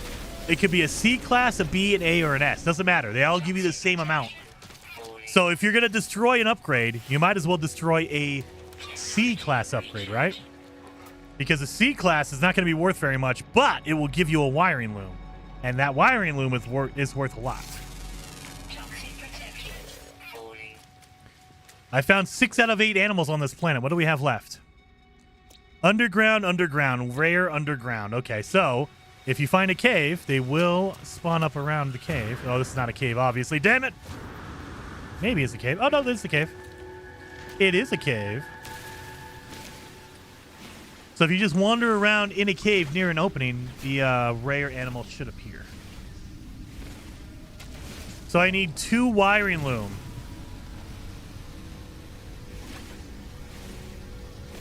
Bethany says, I let everyone get the bugs out. Switch 2 broke me. I won't buy one. Dude. Switch 2, like, I was excited for it, and I wasn't too excited about the price. Like, it's not that bad, but it's not great. I wish that the Switch 2 was a $400 console. Maybe $350. It's a $500 console. That's a little expensive, but okay. The thing that broke me for the Switch was Nintendo is going crazy on their games. They are charging, for the new Pokemon game, they're charging $70 for the Switch 2 version, which is kind of already bad. And then they already have a $30 DLC you can buy. The game's not even out yet. $30 DLC already before the game releases. That's already like, did you cut out content from the game to sell as a DLC because it's not even out yet? Yeah. And then on top of that, there are portions of the game, if you're a Pokemon nerd, you'll know. The Mega Evolutions, there are certain Mega Evolutions that are tied to multiplayer. So you have to have a Nintendo Online account to access content in the game. So not only do you have to pay for the game, you have to pay for DLC, and you have to pay for online to get all of the stuff in Pokemon. They are milking with their games. Like, and Microsoft is doing it the other way with Game Pass.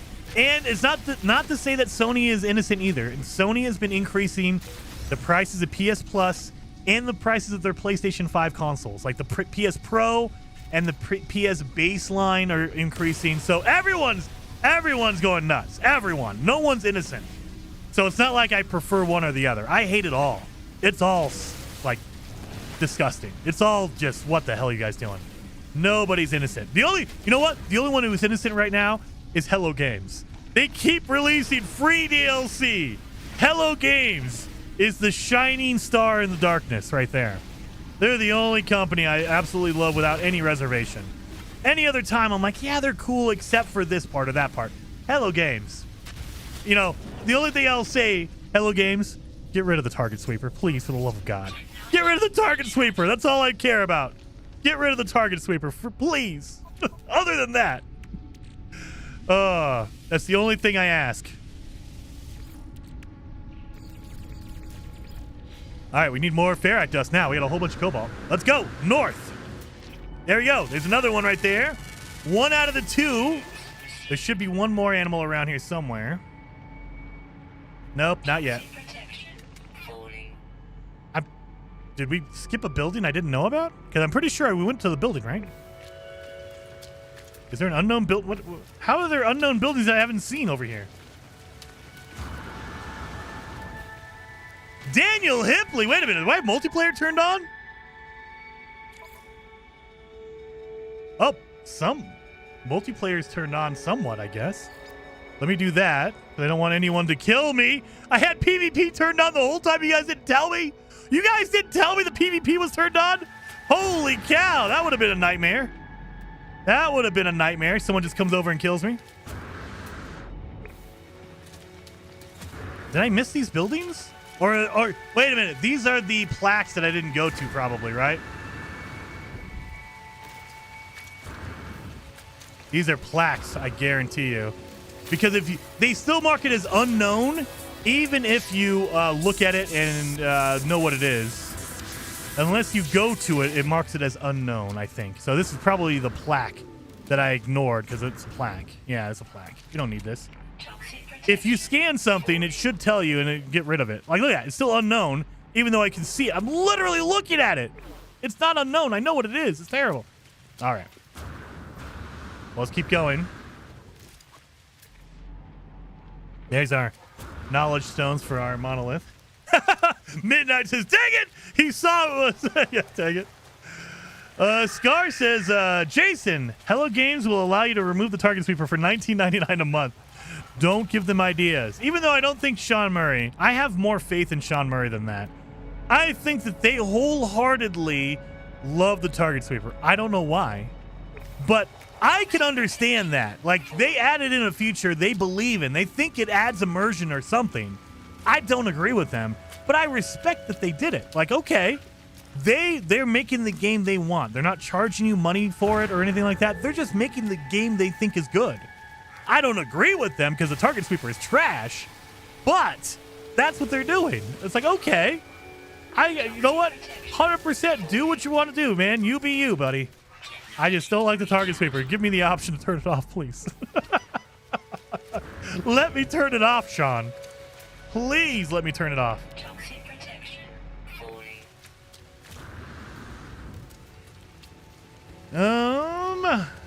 Michael says, I'm caught on the web, but I confess, not enough early prep. Long chain of broken hearts. That's how you learn No Man's Sky. What? Denise says, you're in abandoned mode. No one is going to come kill you. Denise, multiplayer. We just had Daniel Hipley in here. My eagle eyes caught Daniel Hipley trying to join in. And so if you have multiplayer turned on, other players can join in and they can murder you. So just be aware of that. I know you're probably half joking, but for people who don't know, by default, if you start a brand new game, if you start a brand new save, by default, and I don't know why, they have PvP turned on, meaning other players can shoot you and damage you. That's not cool. I wish this was off by default. I don't know why it's on, but it is. You have to manually turn it off. And like, it was a big deal a few years ago because we had people who were starting brand new saves to go into the expedition. They showed up at the space anomaly, and someone figured out a way to murder people in the anomaly. So because everyone had to go to the anomaly, you would show up at the anomaly and you'd get murdered and you would lose your game. It would be PvP was turned on and you would lose everything. And it's like, oh. So yeah, just keep in mind, PvP is turned on by default.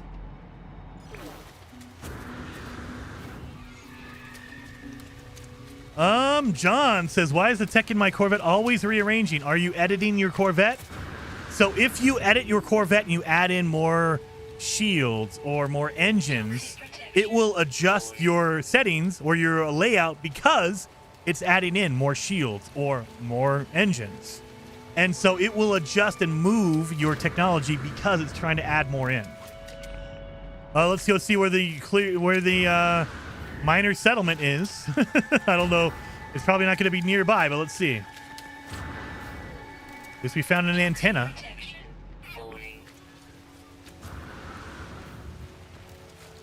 Daniel Hipley has landed on a planet. How is it multiplayer still on, even though I turned it off? Multiplayer is still on, even though I turned it off. That's strange.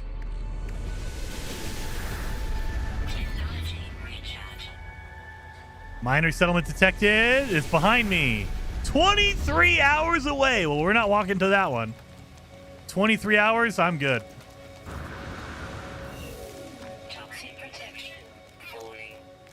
All right, let's get some ferrite dust. I need that for my batteries. If I had a wiring loom, I can get some pure ferrite, but nope. Firefly Knight says, how do I add more tech storage to a Corvette? So if you go over to the big, if you go to a space station, you see where there's the double layer where all the markets are? Right behind there is the ship outfitter. It's on the left-hand side. So if you're walking towards that double layer, it's on the left-hand side. Go to the ship outfitter and you can add in more inventory spaces in your technology and your cargo. So you can use the regular ship outfitter to do that. Oh yeah, we were doing more ferrite dust. As I'm looking for more.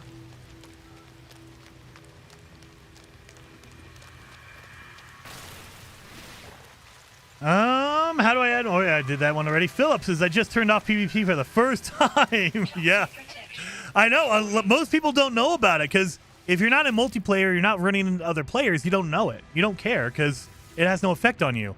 It'll be that one time you run into another player, the one random chance you run into them, and depending on if they're a jerk or not, they might try to shoot you.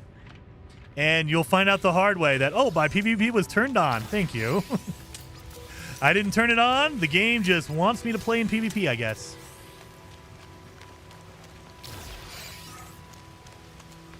You can shoot your weapon while standing in your Corvettes in stations and the anomaly. Oh, God, really? That's something I hope they fix. I didn't even notice that.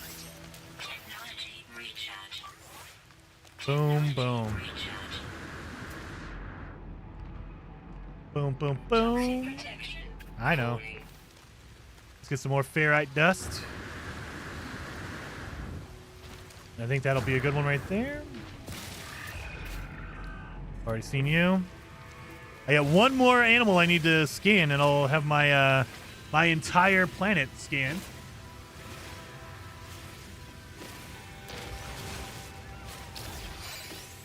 Oh, got a geode. Oh.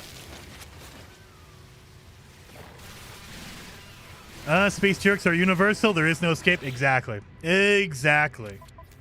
So that's my philosophy is always be prepared for the jerks because there's no way to prevent them. So turn off your multiplayer or turn off your PvP because you can't stop them. And even then, there's some weird glitches where you can still be, but you're limiting as much as you can. There's always going to be a way to figure out to, mess you up. But the chances of you running into them are lower and lower depending on your settings.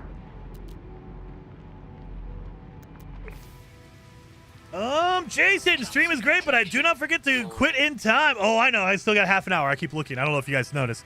I keep looking that way for my my time, just to make sure I'm not going overtime.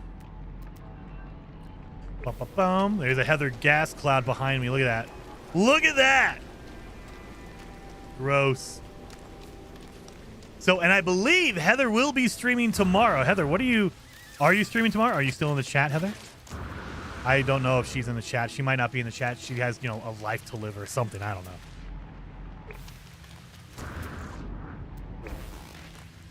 know. I portaled there. Sorry. Oh, don't worry. Don't worry, Daniel. It's not your fault. The game is just acting weird. I turned off multiplayer, but I still get notifications for you. Like, literally. My multiplayer is disabled. So that's just No Man's Sky acting up. So that's why I say, even if you turn off PvP and all that kind of stuff, you still might run into people who are going to be like that. And I'm not saying you are, Daniel. I'm just saying that it could potentially still happen. You might randomly run into a person, even if you turned off multiplayer, even if you turned off PvP. So the amount of people you're going to run into is less and less. And the people who know how to glitch into destroying you, even if your PvP is turned off, is a very small group. So it's basically, if you're very, very, very unlucky, you can still get sniped and destroyed, even if your PvP is turned off, even if your multiplayer is turned off. Not saying Daniel is. Not your fault, Daniel. And I don't think you are. But you never know. You're out randomly playing, all of a sudden, somebody notices that you're there, and they know how to glitch it and make you suffer damage while your PvP is turned off. But the odds of that happening are very, very slim because of how many people are playing, how many planets there are, how many, you know, it's just, it is very, very, very hard to have that happen.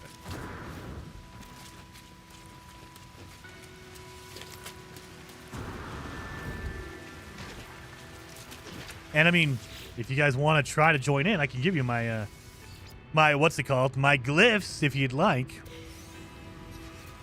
So if you want to come here. Do I see Heather? I am here. I am streaming tomorrow. Yes. So, guys, you should be following Heather over on Twitch because she will be streaming tomorrow. And I think you said you're streaming a new game tomorrow, right, Heather? So if you are, definitely people need to go over there and follow you. Angus says I meant the YouTuber Gronk. Oh, I don't even know. JC Loot Lady. Hey, I've been enjoying watching you and Heather play Grounded. Oh, we'll be back on Monday, and there is a new content update for Grounded that came out on Tuesday, I believe. So we will be exploring some of that on Monday, and it's gonna be great. It's gonna be me, Heather, and Golden Gek on Monday. So definitely come back on Monday. It's gonna be, I think it's gonna be pretty funny. I'm gonna be trying to find that damn there's a new tarantula enemy, and it's a massive spider. So I'm definitely gonna be trying to get Heather caught by that spider. I don't want to get caught by the spider. I want that spider to find Heather, not me. That's what I want. Wait a minute. Is it 2 wiring loom? It is 2. What the? I thought it was just 1 wiring loom. I need 2 for a laser? Oh, my God. And, yeah, they're telling me where the nearest miner settlement is, which is 23 hours away. I'm not doing that. No way, no how. You're already scanned.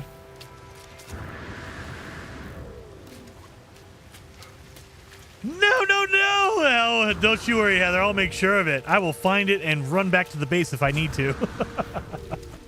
I will make sure it finds you some way. It will find you. Now, granted, I know you're going to forget that by the time Monday rolls around.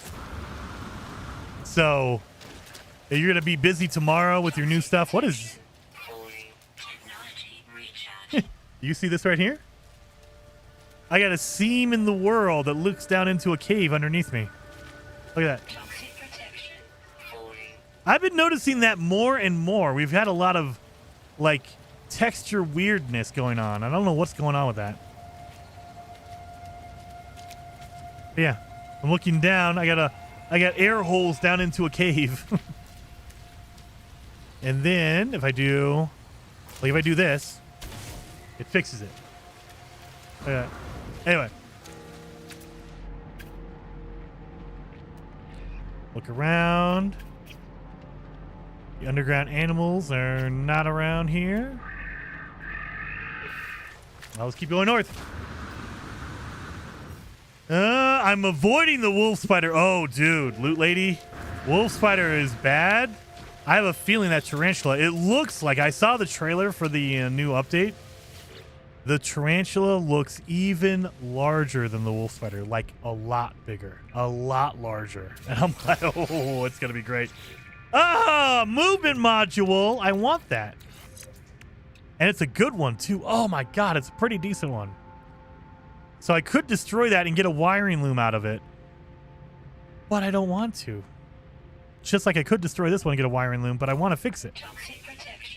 I need a wiring loom to fix that one because it's a really good upgrade. All the upgrades I have are really good. Give me a crappy suit upgrade. That way I can destroy it and get a wiring loom. Please.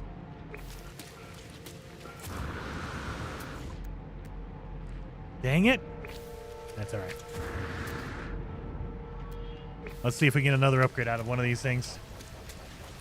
Isn't a giant tarantula about 12 inches or bigger? I think it is, Andy. And in the game, I think that in the game, the player you play as is like 2 centimeters. So we're talking like 1. maybe an inch and a half, maybe 2 inches. I doubt it. I think it's like 1 inch or less on your player character. So a tarantula being a foot or maybe even 8 inches. Oh, yes. That's going to be pretty big. Oh, yeah. So I cannot wait. No, no, no.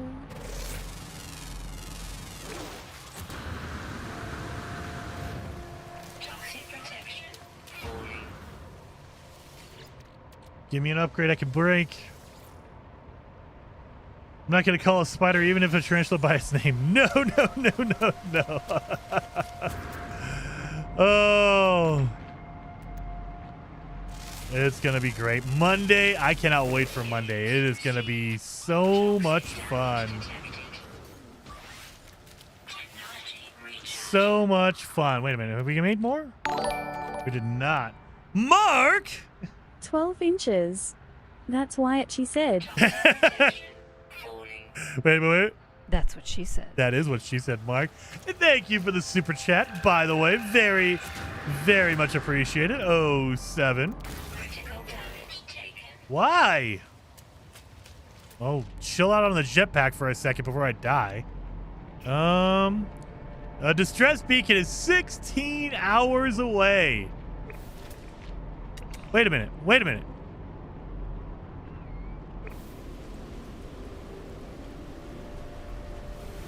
Why am I seeing a distress beacon?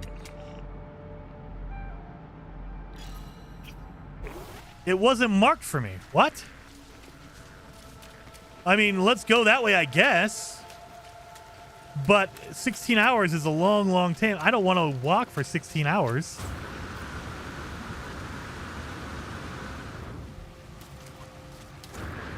How? I'm just wondering why that got marked. Did we mark that? Because it wasn't on my visor at all. I wonder if you wander for so long, they're like, all right, obviously this guy's looking for a ship. Let's mark a ship for him. Because, yeah. Wait a minute. There's another planetary archive. You're pretty good. Skylancer. Holo Games fixes the Corvette weapon soon. Last update destroyed the ability to hit what you aim at. Are you playing on Xbox, Skylancer? 'Cause I know that OE, Old Explorer, has run into that as well. So I'm playing on PC and I didn't run into any of those issues. So hopefully, if you have not done it yet, and number one, thank you so much for the super chat, by the way. 07. But if you have not, definitely submit a bug report. So this is what we'll do. Submit a bug report if you have not already. Because they might not know that the Xbox version is kind of borked. It's kind of messed up. So go over there and let them know. That way they can put that in the patch notes. 16 hours is like 4 Fridays. Well, it's not really 16. It'll be more like 10, but yeah, it'll be like at least 2 Fridays. For sure. Use a mech mouse to run faster.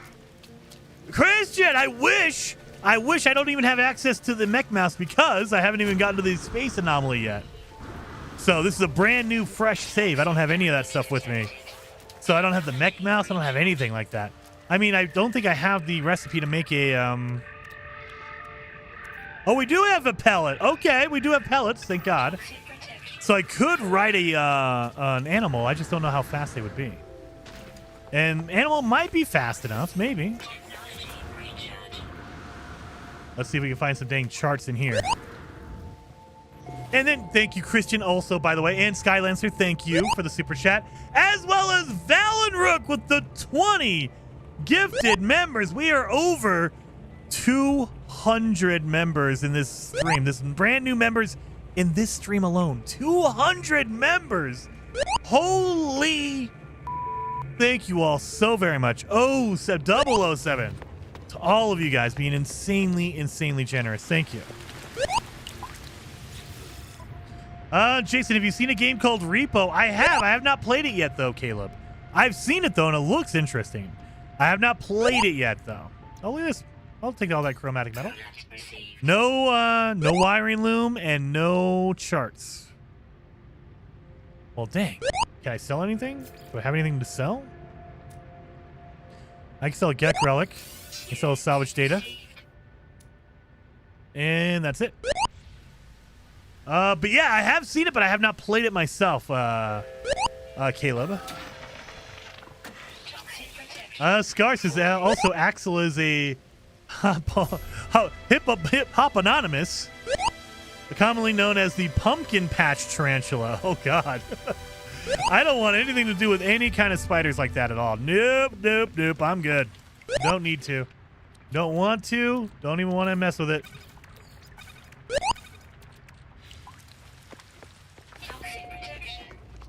So I mean, they marked a distress beacon way over there. I guess we'll run that way after coming to the space or the planetary archive. Again, I hope that they add in landing pads for the Corvettes here and the ability to build a Corvette on a planetary archive and a trading outpost. That would be amazing, because then we could do a true like fugitive run Corvette style. That would be awesome.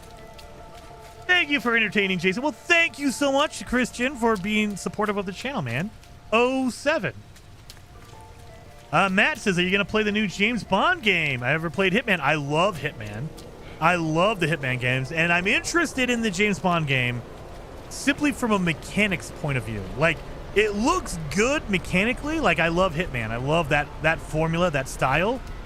I'm not a fan of James Bond Jr. Like, I don't know. To me, I want James Bond to be a drunk, middle-aged spy that is just, peak of his powers. Going back to like the beginning of James, I don't know. Maybe it could be good. I don't know. It just doesn't appeal to me. I want that old man, guy in his 40s that drinks way too much. Is that you, Daniel? That is you. Guy in the middle of his in his 40s midlife crisis, drinking way too much liquor. That's what I want. But I mean, mechanically, it looks amazing. Like, it looks like a better version of. Why are we getting so many? How many people are here? I have my multiplayer turned off, right? Yeah, my multiplayer is turned off, but I'm still seeing people all of a sudden.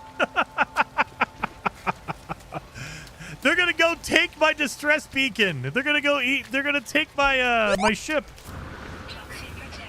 Thank you, Douglas. Thank you for becoming a member on the channel. 07, very, very much appreciated on that. But yeah, so the gameplay looks really, really good. All of it looks good. I might not be invested in the story for the new James Bond First Light, I think is what it's called.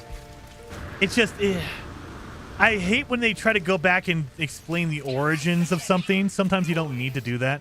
Like, I don't know if you guys agree. Maybe you don't. But like for Batman, I get it.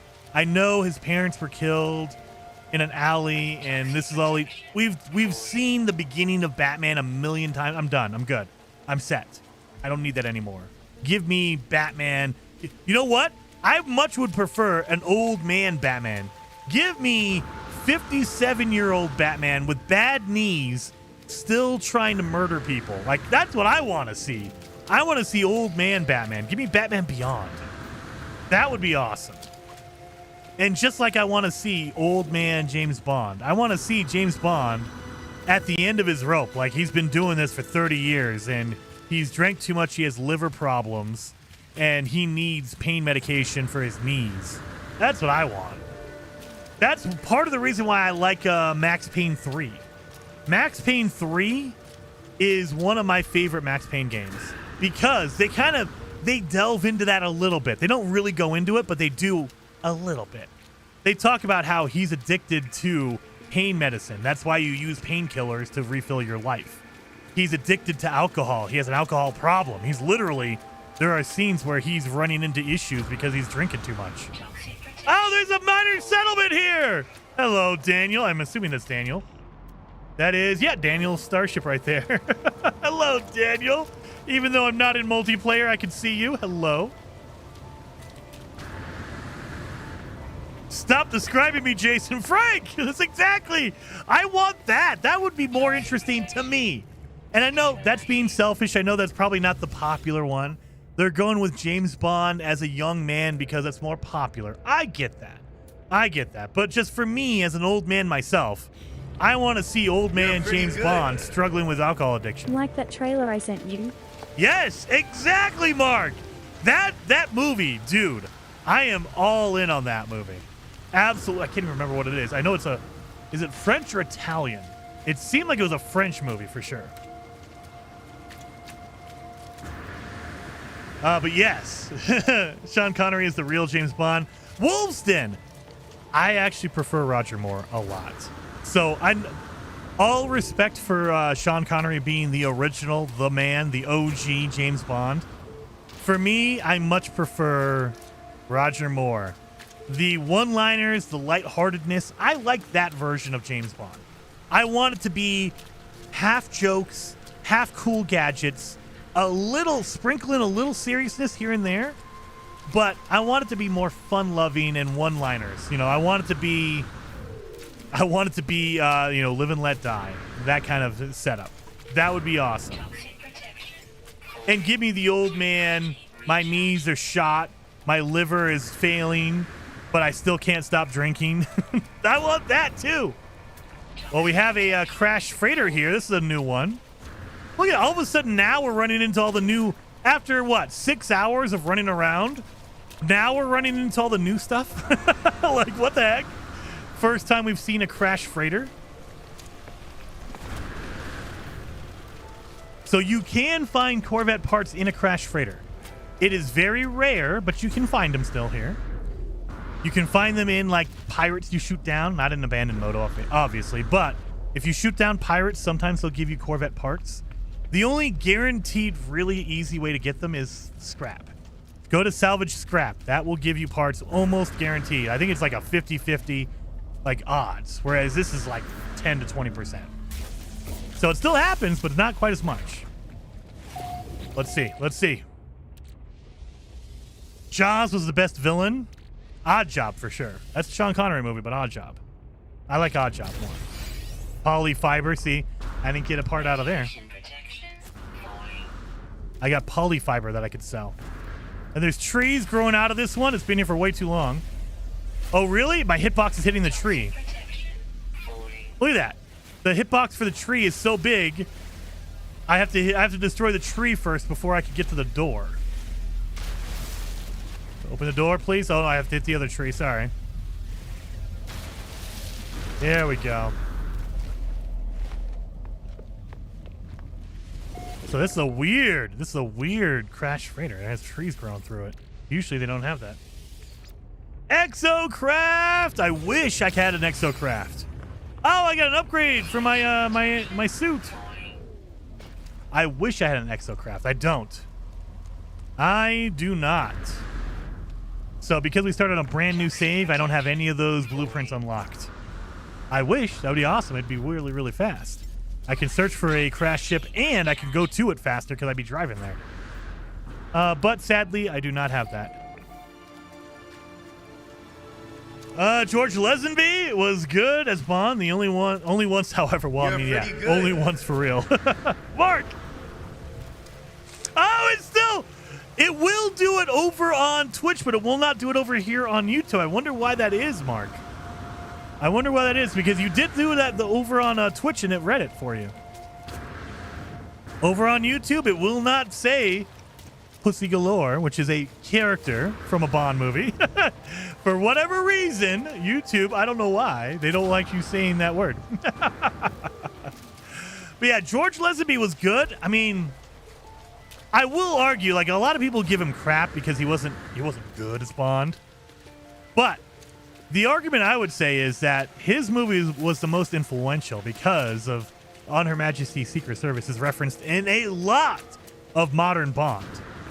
Roger Moore, what was it? Oh, was it in Octopussy? Roger Moore has a callback to the On Her Majesty's Secret Service. In the last Bond movie, oh God. I'm gonna forget the last Bond movie that Daniel Craig just did. No Time to Die. I think it was No Time to Die. I don't remember the new ones. I know the old ones. In No Time to Die, they reference a lot of On Her Majesty's Secret Service. So, in the grand scheme of things, his movie was the most influential, even though a lot of people gave him crap. He had the most influential movie of all the movies. So there is that. No Time to Die, yeah. Toxic protection. 40. So I don't know the new ones as much. So I prefer the older Bonds. We're talking 60s, 70s, 80s. All the way up till about... I love Pierce Brosnan. I think he's my second favorite Bond. So I'll go up through the 90s, but I do prefer the older ones. We're talking Roger Moore, Timothy Dalton even in the 80s. I'll do Timothy Dalton. And, Sean Connery, of course. Oh, by the way, my name on No Man's Sky is Lovestruck. Lovestruck, indeed. And so we're almost on my time limit, so I don't think we're going to get to this distress beacon that is 16 hours away. However,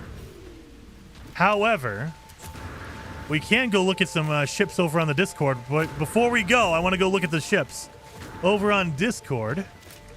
So let's get to a good spot that I can not be murdered at. Where's a good ending spot? We need to find a cave, I think. If we find a cave, it'll be good. Toxic protection. 40. Those look like NPC ships. Why am I getting NPC ships in an abandoned mode? Because usually players don't fly in trios. Yeah, this I think it's broken. Monolith, another monolith. You know what? Let's go land at the let's go stop at the monolith, and we'll see if we get another multi-tool maybe. Adventure. If you make a base, you can unlock the exocrafts. Can I? I wonder. I don't think I have the materials for that. 40. Because I know you have to put down the kiosk for that. But I don't know if I have the materials for the kiosk. I think you need what? You don't need anything exotic. Maybe magnetized ferrite. I don't think you need wiring loom, do you? If I need wiring loom, then I'm screwed. Technology. Let's see what I get out of here. Oh, we're in a Korvax system. It's a Korvax monolith.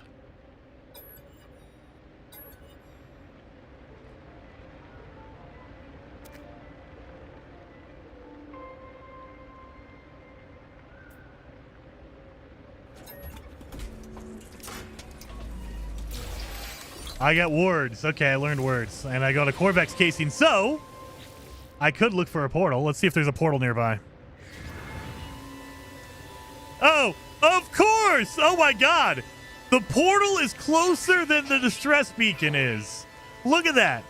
Portal, 6 hours. Distress beacon, 16. Really? Really? Toxins detected. Let's get in this. Oh, that's not even a cave! Toxic It's not even a cave! stabilizing. Well, I have a portal and I have a distress beacon, but I do not have a ship. But before we go, let's go look at one more time. Let's let this run for a minute. That way I can get a save going. Let's pull up some of the new ships you guys are. Oh my god! Okay, I peeked a little bit. Look at this. Oh geez, this page is all jacked up here. I'm gonna zoom this out a little bit so you guys can see what's going on here. All right. So, look at this. Dear Shake, he made the Wandering Atlas. Oh, we got to zoom this out even more. Look at that. The Wandering Atlas. That is so good. That is freaking awesome looking. Seriously. Freaking awesome. Can you get the weapon there, Jason? What do you mean the weapon? Oh, for the multi-tool? It's randomized. So sometimes you get a weapon, sometimes you get a, what's it called? You get a multi-tool or that kind of stuff. Look at that one. This is from Deer Shake. Deer Shake. Look at that landing. That is a cool looking ship. Honestly. The Atlas. Holy cow. And then from Gary 420. What is this? He put a dome in there? No way. Wait a minute. And he's fishing. He's fishing in his... What the... Look. Oh, let me move this over. That's the edge of the photo right there. Look at that. He put a literal dome in his ship. He has a UFO with a dome in there and a fishing. Oh my god. Dude. He has a flying tractor.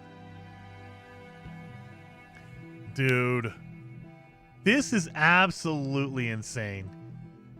Dude, Gary 420, sir. That is unbelievable. Like, this is just a flying UFO with a dome and a fishing pond in the middle of it. Like that's a literal fishing pond in the middle of his dome in the UFO. That is just unbelievably awesome. And then we have a cool flying tractor. Oh my god, you guys. This is... I will never be able to build any of this. Not even 10%. I might be able to figure out how to make a the cool like little bucket on there, but no way. No way. And this, just no way. No way. 100%. That's not going to happen. Not for me anyway. Look at that. Is that a teleporter too? Let me look. Is there a teleporter in there? Yeah, that is a teleporter over here on the left. He has a teleporter within his ship. Because I'm sure he's probably breaking it and making the game think that it's a base. That's why you can get the fishing pond in there. And that's why you can get a teleporter over there. So it is a literal base. That is a flying UFO ship. Absolutely crazy. And then Dat1 TV, a saw blade. How? How is that even a thing?